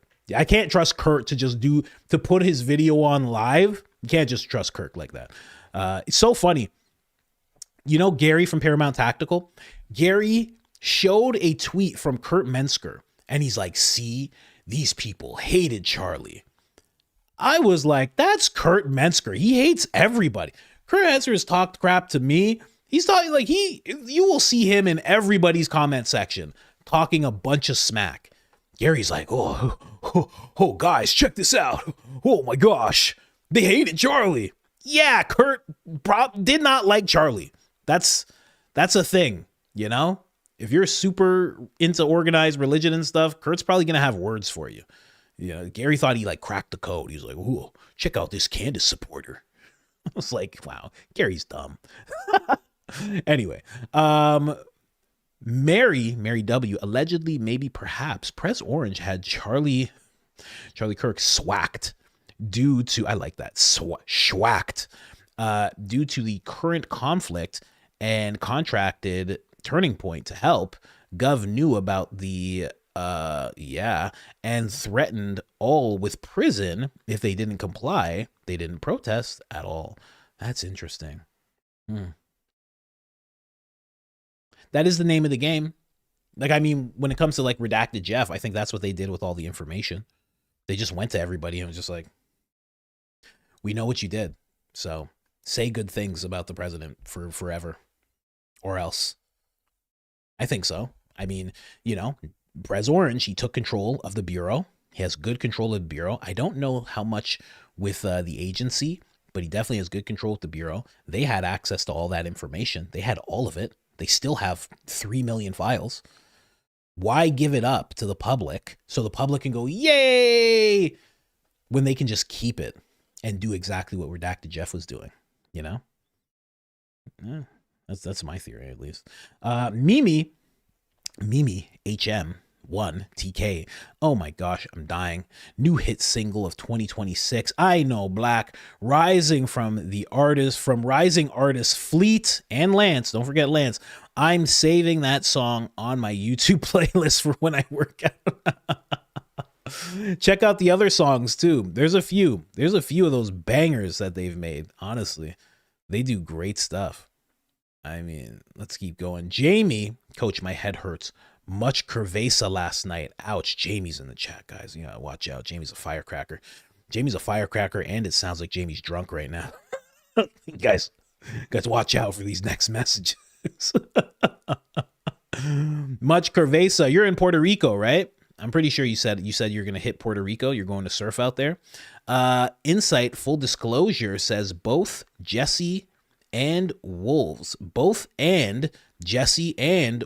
in finance can be right. I guess so. It depends. I mean, if you're saying, because Wolves' main thing, well, actually, no, you're not right about that, because Jesse is he's ongoing. It's not like he stopped making videos where Barron kind of asked him about things. So if Jesse's saying that he's alive, right, and Wolves is saying he was taken out by the military, though both of those can't be right. So no, you're not right. You are incorrect, sir, because that's the ongoing theory that Jesse is working right now. So yeah, can't have both of those. Jamie Burling. Jamie's in the chat, guys. Watch out. The double down is a strong move. The Wolfman has grit. Yeah, he does. The doubling down like that. He's like, you thought that was bad? I'm gonna hit you with some more here. I mean, he went into everything. That's why I was explaining most of it, and I didn't play most of it.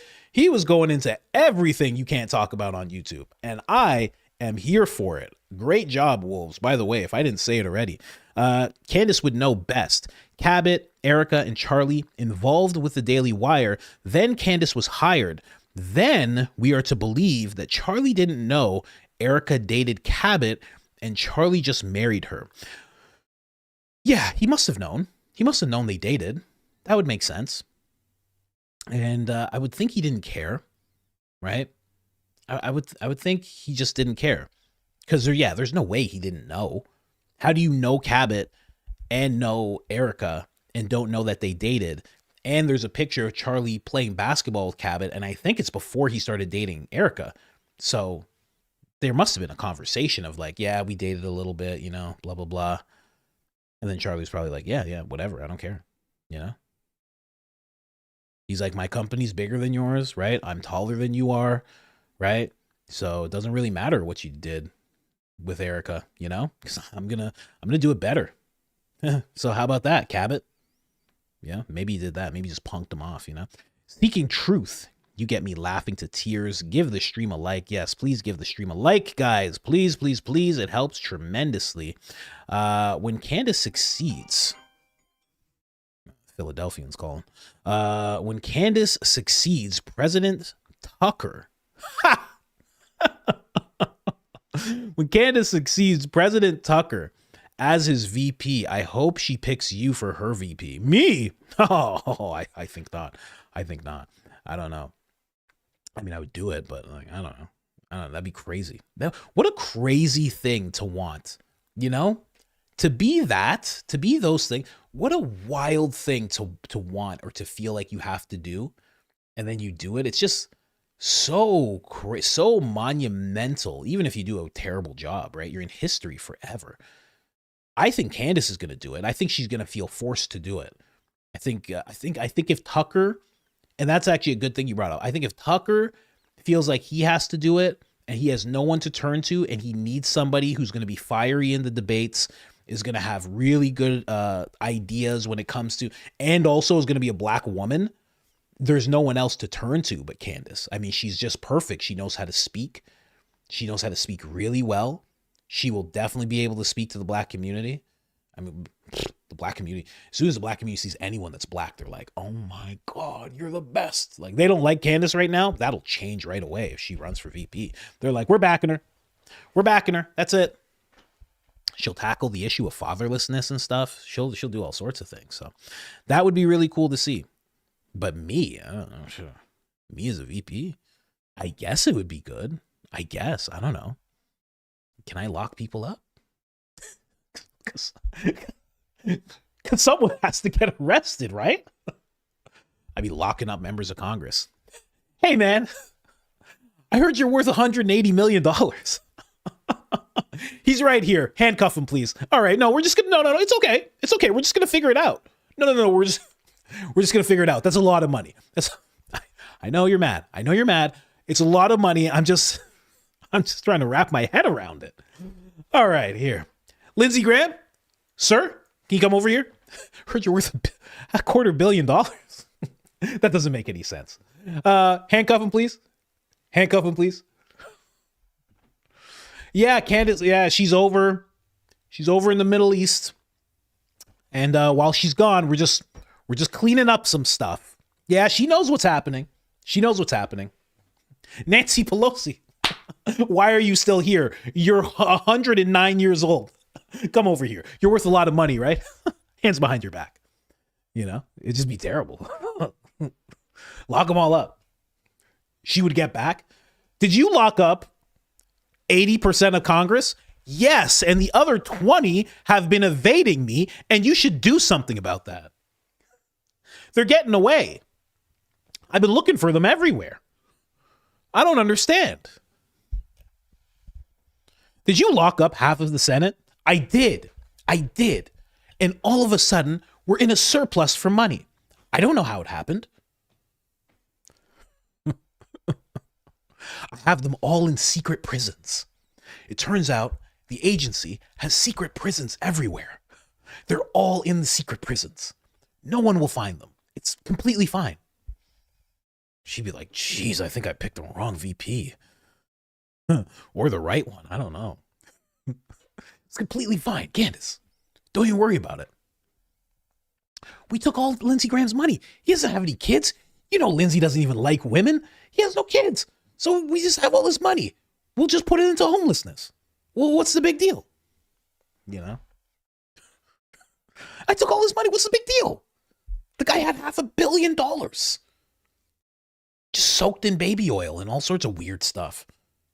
He doesn't even have any next to kin. Who cares?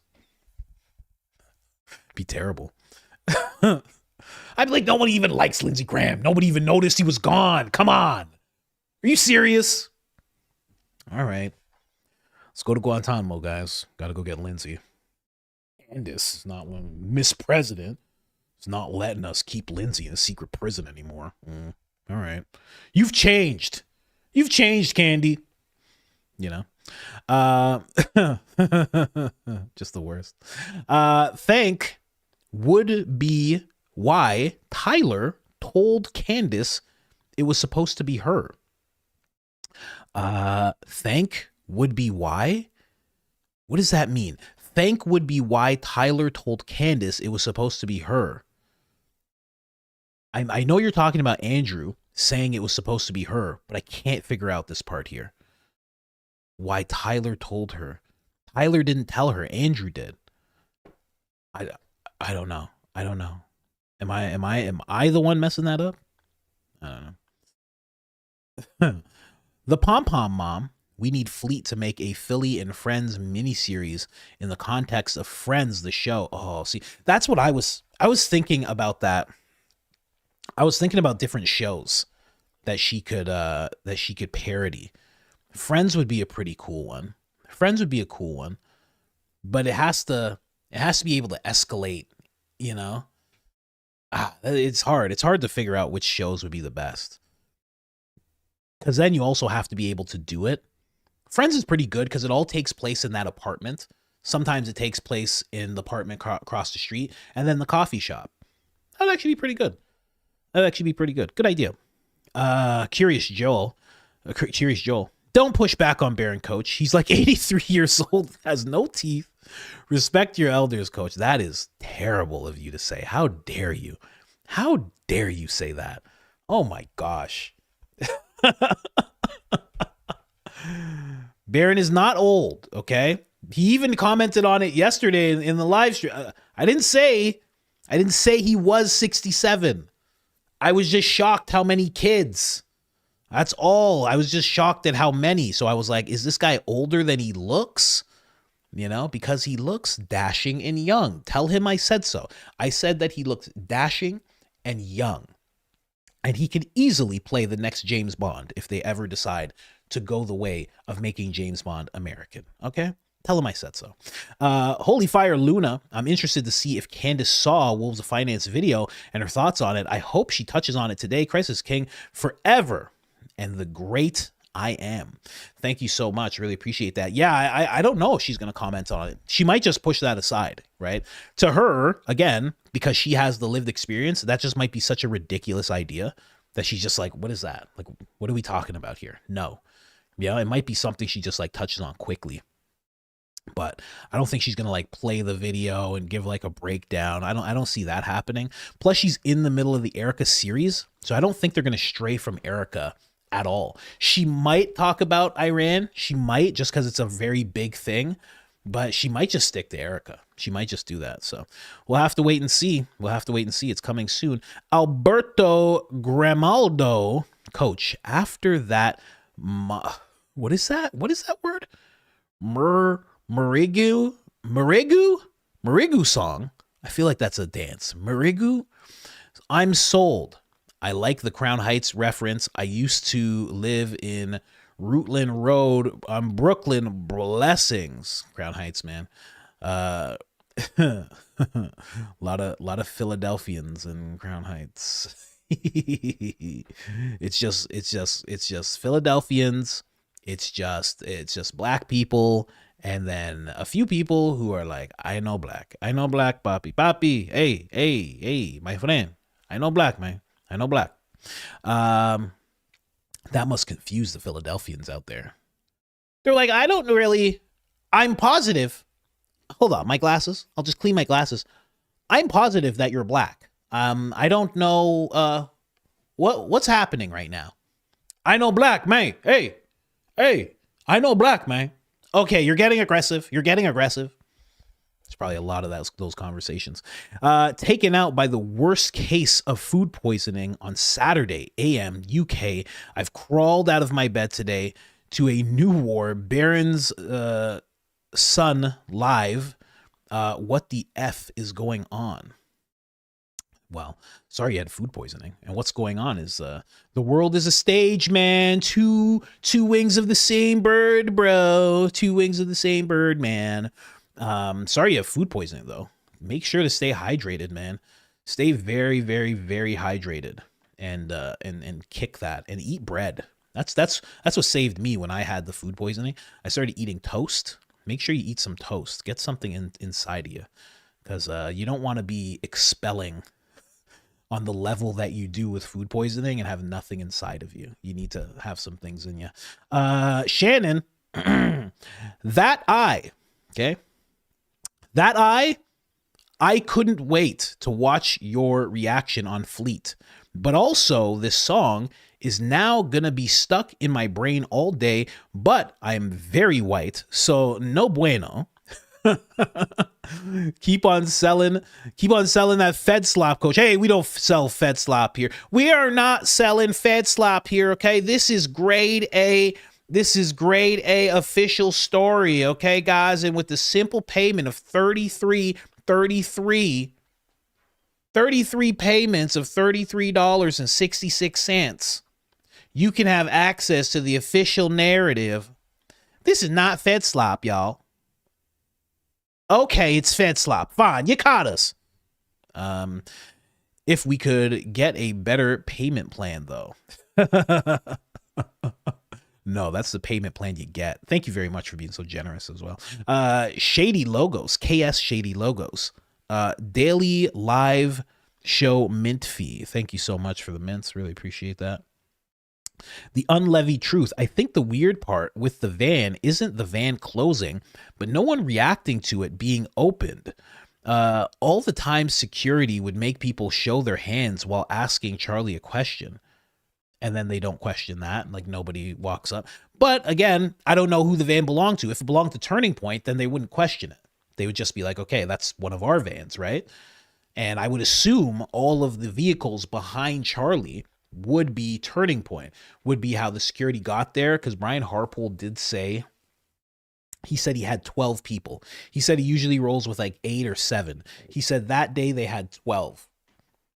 So how many cars does that take? That right there.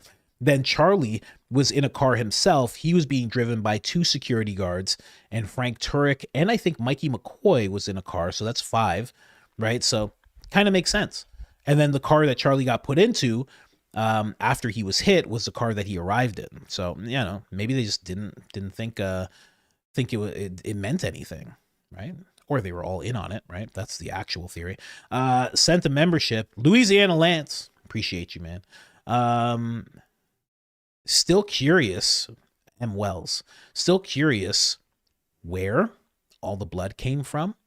All over everyone. I didn't see blood pouring from Charlie. Also, a guy hiding Mike while SD card removed. Yeah, I think you're talking about Terry. Yes, he removed SD cards. And you did see the blood come out of Charlie. I think you're saying, like, where did all the blood go? Right? How come it wasn't all over everyone? Right? You're saying you didn't see blood pouring from Charlie. I think we all did if you watch the video. You see it come out.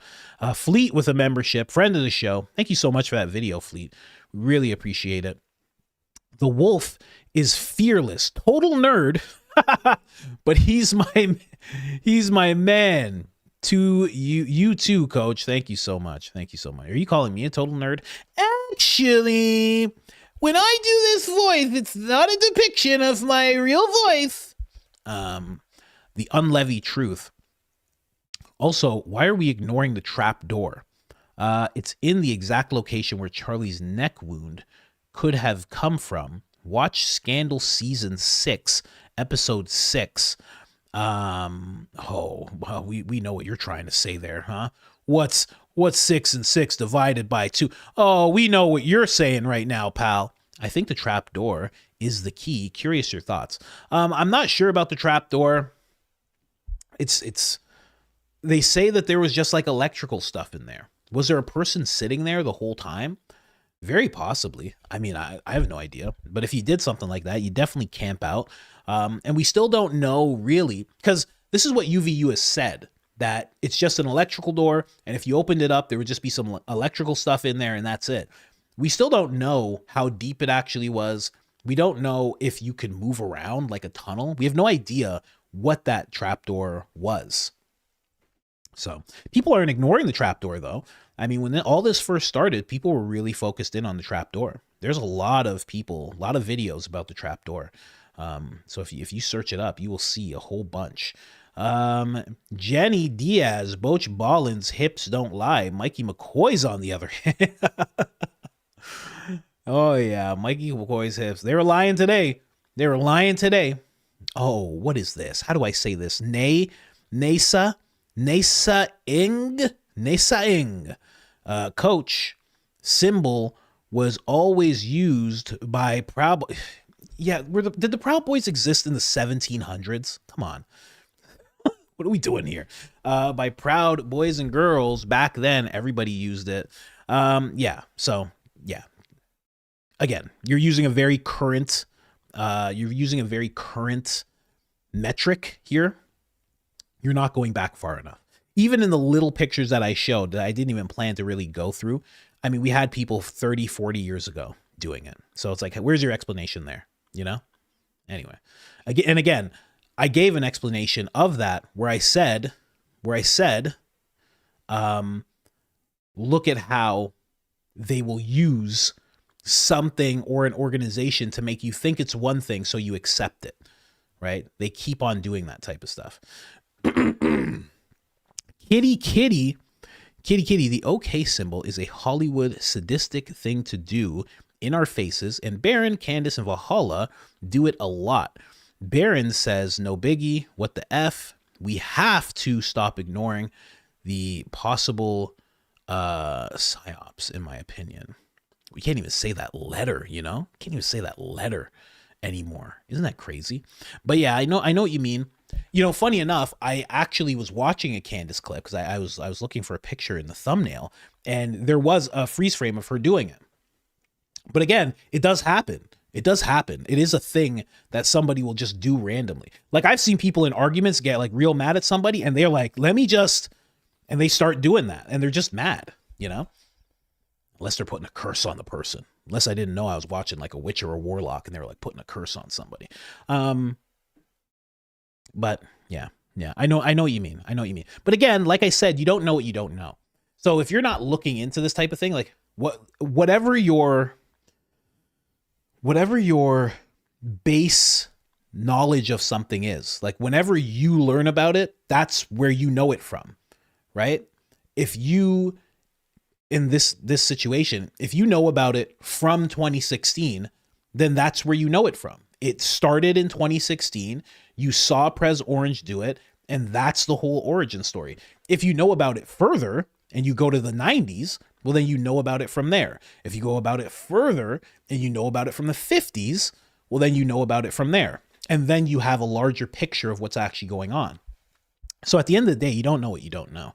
And we all don't know things, right? So no hate on Baron. Baron's good people. Always has been. Always has been. I'm so sorry I keep doing that, guys. For those of you that have headphones on, I apologize. I'm sorry. The Unleavened Truth, welcome to the crew. Thank you so much. What is this? What does this say? Oh, Saul's family. In the picture, Charlie looks to be imitating Donald Trump because his lips are pursed, his hands sideways, and fingers are curled. Other man's are different. Yeah, but you know, Charlie, this, for all the older people that don't know, I don't know, where is this? Where is this picture? This, what Charlie's doing right here, this is look maxing. Okay? You guys don't even know what that term is. That's look maxing right there. You don't even know. He's not doing nothing with his face. Charlie is putting it on right there. I'm telling you, this is the best picture he's ever taken. He's putting it on right there. That's not a Prez Orange impression. That's a model impression. That's blue steel right there. Charlie Kirk looking exceptional in that picture, I have to say. With the tuxedo, the bow tie, I mean, I get it. He's doing a hand symbol. We all hate it. I understand. But man, the man is looking fresh in that image. I have to say, you got to give it where it's due. Looks absolutely incredible in there. But no, I don't think he's doing an impression there. David Castellanos. David Castellanos. Do, re, mi, fa, so, la, di, doodly, doodly, doo. Thank you for that. Really needed that. A little palate cleanser from all the talking I've been doing. Thank you. Chantel Sherry. There's theories is someone sent a shot from the Losi Center into ballistic foam in the back of the truck. Not that CK was actually hit from the trunk. The theory being, no, I didn't say Siri. I said theory. Come on, man. Phones, man, all the time listening. The theory would be, come on, I'm not saying Siri. I'm turning this thing off. I swear to God, man, I swear. Being shot was just for sound, but didn't have to be relied on. I don't know about that. So you're saying they just let out a shot just so there was an actual shot that was let off? So who would that be? Would that be Tyler that let that shot off and didn't actually hit anybody? And then, why would Tyler do that, knowing that it was going to be pinned on him if he's taking that shot? Why would he be okay with that? I'm not sure about all that, really. I mean, I get it though. It is good to know that that's the theory, because that makes a little more sense than what was being said. But I don't know. I don't know what that whole thing. I don't know. It is weird that the trunk opened. It is weird. Like, what were they planning to do with the open trunk? That's my question. What would you be doing? all the equipment's already out. Everything's already going. The event's in full swing. You open up the trunk. Why? Why would you open up that trunk like that? I don't know. I don't get it. And then you close it. And here's the thing. I made a joke saying, yeah, of course you would close the trunk because you want to get out of there. But would you press the button? You'd be like, beep, beep. Or would the guy who's beside the trunk be like, slam this thing and be like, yo, get out of here? I think that would be the more normal thing to do. Fleet, once again with the membership. Appreciate you, Fleet. Thank you so much. Heather, Coach, you are right. When we praise, worship, raise hands in church, we're doing the same. Last Sunday, I was in tears singing to Jesus. It was so emotional and personal. Why wouldn't evil use the same method? That is a great point. And they do. They try to use the same method that we have in our faith. They try to mimic. They cannot create, as Candace has said so many times in the past couple weeks. They cannot create. So what they do instead is they try to mimic. They constantly try to mimic. So yeah, you'd be right about that. And that's a good moment that you had in church. It's really hard for me to raise hands in church. Maybe this is like a new church we're at now, but it's like doing the whole thing where you put your hands up. Like they called for us to do that before, and I was like, I feel weird. I feel odd doing it, you know? I'm a little bit in the shell that way. But it's coming open. I sing now, at least. When we got the worship going, I start singing. I start doing the songs. You know, when I have one memorized, I'll sing it for you guys. Kitty, Disney theme, urgent topic. Iran used to be free and happy. Then everyone was complacent and ignored all the warning signs. Try not to cry. Title, Western Girls. Into Sharia law. What? Yeah. You know what? It used to be really free. It used to be a really, really free, productive society. They were actually, I don't want to say progressive, but their ideas, especially in the Middle East, their ideas were very progressive. They were really into fashion. They were like us. They really were. And it's hard to believe now, but it was really that way. I have an Iranian friend who would prefer to be called Persian, quite honestly. And his father, rest in peace, had to go to jail as that whole thing was happening. And they didn't let him out until he had to learn their faith, which wasn't like near and dear to him at all. But once he learned it and he was able to have a conversation and pass a test, then they let him go. But he spent like 4 years in jail. You know, it was really weird. And the way that he talks about, or he used to talk about it, it was a really good place at one point. And they were all very sad that they couldn't go back, and visit. They were like, they would talk like people in Canada, where they would be like, love my country, don't like the government. They would always say that. And that's like the mantra in Canada right now. It's like, you don't like what the government's doing, but they love the country. Yeah. I guess that's always the thing, right? No one despises soil. It's the people who feel that they run the soil that you usually have issue with. Louisiana Lance, Charlie Kirk as president with Candace Owens as vice president would have been the easiest vote ever to cast. Heck, I might even have voted twice. I hear it's doable. Yeah, you do it where you're from, and then you go over to California, you do it again. Oh, man. Yeah, that would have been an easy ticket, man.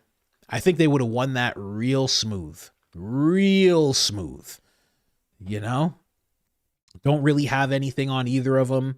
Maybe they'd look into Turning Point and who was like adjacent to Charlie. Maybe that would be it. But it would have been real smooth for those two. Brian Frank on Facebook. Charlie is the rock that broke Philadelphians' iron grasp on the malleable clay of America. Candace was a light when he was stuck in darkness. Yeah. I often think what would happen if they just didn't depart from each other. There, I gotta mute it when I clear my throat. It's been like 3 hours. My throat's I don't know what happened to my throat last night, man. It just started burning. some pizza and acid came up and just started burning my throat. Zamet 1969, Coach, please reread Prez's first post on the 9th 10 2025 seems written before the event. Wording strange, emotionally sterile. Yeah, honestly, he seems emotionally sterile, as you put it, when it comes to people passing. He usually has that odd tone. It's never like a really sad, somber tone. It's always a more of an announcement tone when he talks about somebody passing away, you know. Grant Wendling, Mint Daddy crew, thank you so much. Caramel Kiss, subject change. Did you see James Lee on Theo? No, I didn't. That would be an interesting conversation to see. Sandy Olson, your commentary, go Black Poppy. Thank you so much for celebrating the commentary. Please like the video. Oh, it's Jamie, guys. Okay, watch out. Just like Benghazi, a bunch of brave Americans, including the ambassador, Hildy yells on the floor, "What does it matter?" I mean, Jamie's just pointing out scenarios right now. But yeah, I get you. Sass girl, use Caitlyn Jenner's plastic surgery. Come on, don't be like that. To Jim or fake Jim. Vanity, last 5 minutes of Tim Dillon's latest video sums up Hillary in Congress perfectly. It's hilarious. Can't wait to show that. I already have a Tim Dillon clip I was going to show you guys tomorrow. And I'll go check that out as well. Spit out my coffee when you mentioned Brown Shirt Man obviously having a can of mints in his pocket. Wishing you a great week ahead, Coach. Thank you so much, Market Cowboy. Sorry, my correction there. Sorry. Hi, bye, Mint Daddy crew. Thank you so much. Short for Giovanna. Giovanna. Oh, okay. Harpole high, please. Oh, my voice is so... What's going on? Okay, you told me your name's Giovanni. Giovanni? Okay. I've never really heard any names like that. I'm used to names like Kent, okay? And Lori, right? And Charlie, right? Erika's even a little ethnic for me because it's spelled with a K. I don't really like that, okay? But it's okay. You know, I hired somebody to give me mints, okay? And I know that sounds absolutely ridiculous, right? But the thing about it is, if you have a bunch of mints, okay? If you have a bunch of them in your hands, you understand me, Giovanni? Giovanni, is that how you say your name? Giovanna? Oh, this is a very foreign name for me. If you have a bunch of mints in your hand, you understand? If you have just a whole whack of them, okay? One of them could be explosive. And nobody will know which one that is. You understand? That's the whole thing we're trying to put together here. Just kidding. Just kidding. Brian wouldn't say that. I'm being silly, you know. Jamie sounds like the... want to bring back the witch trials. Jamie, come on, man. Jamie. I told you, you know, Jamie steps in. You gotta watch out. I haven't heard that word since my friend's mom said it back when we were kids. She'd be like, "Quit hanging out with those," and then she'd say that word. She'd always say that. She was a wild lady. Very wild lady. Ferguson, JM8 mate. Oh, Ferguson J Mate. That's what it is. Kevin Hart in a dress at 50 minutes, 36 seconds, just before Prince pick. Oh, is it Kevin Hart in a dress? Good. Because he's the one that deserves to be noticed for it the most. Because he's the only one that ever said, hey, I'm never going to wear the dress. That's what he said. He's like, I'm never going to do that. And then he just did it. And then he's like, oh, well, you know, it was a funny bit. It was really funny. And it wasn't funny. And then he went on to make $100 million in his stand-up tour. And that didn't make any sense. It's not worth that. You gotta be Desiree You gotta be Desiree. Cohen film. Thank you very much. Who's Desiree? Christ is King indeed. Sade is the bomb. Growing up in the 80s and 90s was the best ever. Just be home before the streetlights came on. Not today. Got to worry about, yeah, exactly. Got to worry about redacted Jeff coming and snatching up your kids. Can't do that anymore. I remember that, you know, just waiting, you know, the streetlights came on. You were good. Streetlights came on and you knew you had to go. And that was it. That's how it was. Sade, man. Sade was good. I still listen to Sade. Smooth Operator. Song's so good. Smooth Operator. Coast to coast, LA to Chicago, West LA. I mean, come on. She was the best. She still hasn't aged. Go look her up. She looks the same. It's crazy. Right? Waking Up Dumb times six times. Key for new viewers. CK, Charlie Kirk. CO, Candace Owens. CC, Coach Colin. Philly, Tiny Hat Town. Mince, Philly Money. Okay, now this is new to me. Mince is Philly Money? Okay, I could see that. Mikey's Hips are guilty pleasure. Wow. Quality super chat right there. Informational and everything. Thank you so much for that. Really appreciate that. Waking Up Dumb.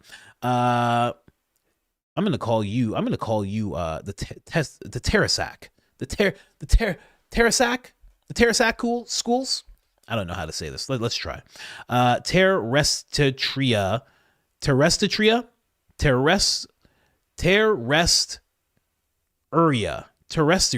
Laura. I'm going to go with Laura. Okay. Are mudras considered evil in Christianity because is a mudra for awareness and harmony? That is, I don't know if it's that one, because I know that there is another, and mudras, if you don't know, like, you know, Tate does that one. That's supposed to be a mudra as well. That one is also, then there's a whole bunch of different ones. I don't know if it's that one that everybody was talking about in this video with Wolves in Finance, or it's this. I think what you're talking about is actually this, and it's actually different, but it could be the exact same thing. I don't know. But yes, you are correct about that. And it's not because it's awareness and harmony. It's because the people that were doing it were not actually trying to bring awareness and harmony. That's not actually what they were doing when they would do that type of thing. See, it's more of the misdirection, right? Somebody else sees it, Baron sees it, and it's just a meme. This person sees it, and they're like, that's awareness and harmony. That is the greatest trick that the devil can play on you, that he doesn't actually exist. You are exactly right. You are exactly right about that. Oh, hold on. This is a very important one, guys. Not for any particular reason. You are exactly right about the hand signals. I researched the same things as you.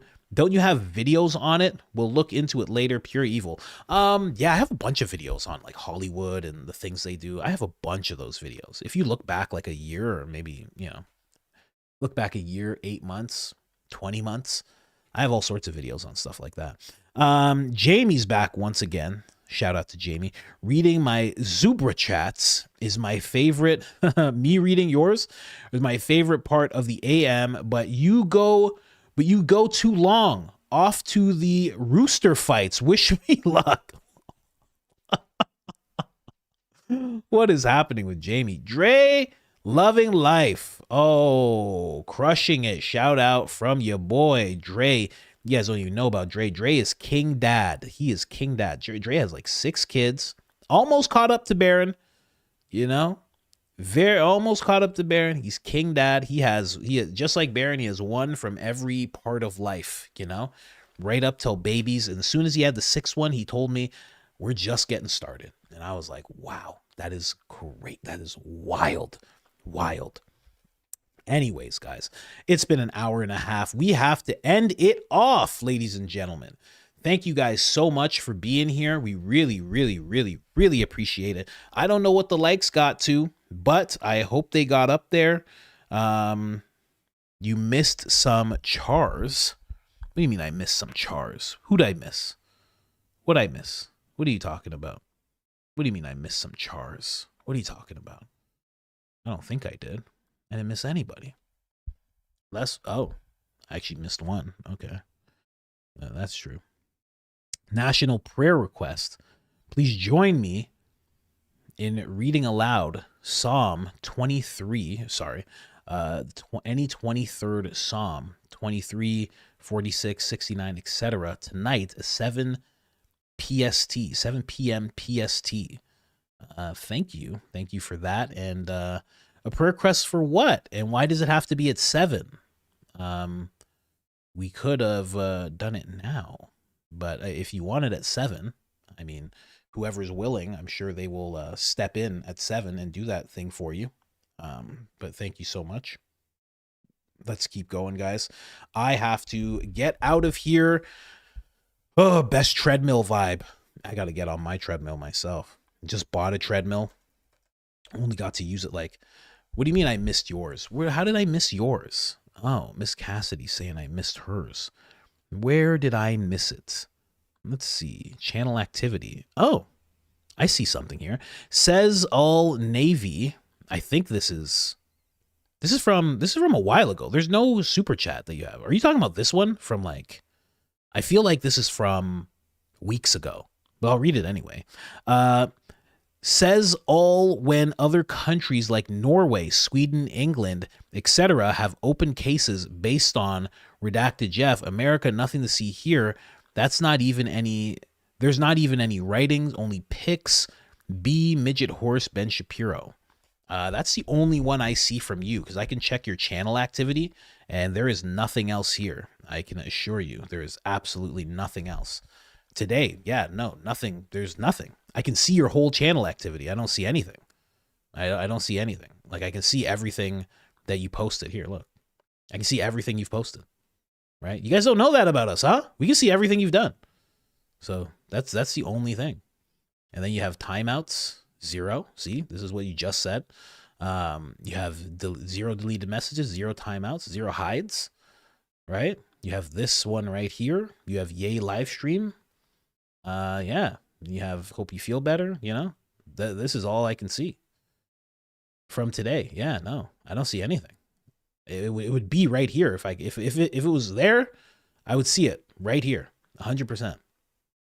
But yeah, I don't know. Where did you leave it? Are you sure you left it here? Lance says we see everything. Oh, somebody else said you missed my S chat. Yeah. I'm vaguely starting to not believe people. We'll see. Oh, okay. I believe you. I believe you. Her says Coach Colin for press secretary. That would be a good one. And then you had another one here. Cover up your breath mints. I read that one. Mints, flavor so explosive it'll blow you away. That's actually really funny. Yeah, there you go. There you go. So I got you there. Thank you so much. Yeah, some people have been, oh, did I even show the clips channel today? Man, I can't believe I did that. Did I forget to show the clips channel again? I did. Oh man, I keep forgetting to show the clips channel. The clips channel exists, ladies and gentlemen, for all of you short form Sallies out there who are looking for clips to watch. We are now at 27,000 subscribers. We are at almost 500 videos. We have 490 videos. That is what's going on during the weekends. We're going to keep that channel going. We're trying to do like 3 clips a day. So definitely check this channel out if you guys haven't already. It will keep on pumping the videos out, all short form stuff, probably like, 40 minutes all the way down to like 10 minutes. Anyway, thank you guys so much for being here. Really appreciate it. Come watch the clips. Lance is going so hard. He has the helm of the clips channel. He is handling business when it comes to the clips channel. And yeah, he's doing an incredible job. Way exceeded my expectations already. So I am very, very happy with that. But guys, it is almost, I don't want it to get to 3 hours and 33 minutes because there's going to be some accusations that come my way if if it actually gets to that point. So I just want to say bye to everybody. We'll see you guys tomorrow. Don't forget about Candace. Someone said hype this video. Yes, hype the video. If you feel called to, it would be appreciated. Just wanted to say bye to everybody. Thank you guys so much for coming out. Thank you to the mods that were able to mod it up today. Thank you to Lance once again, as always. And I am out of here. Shout out to Fleet. Incredible.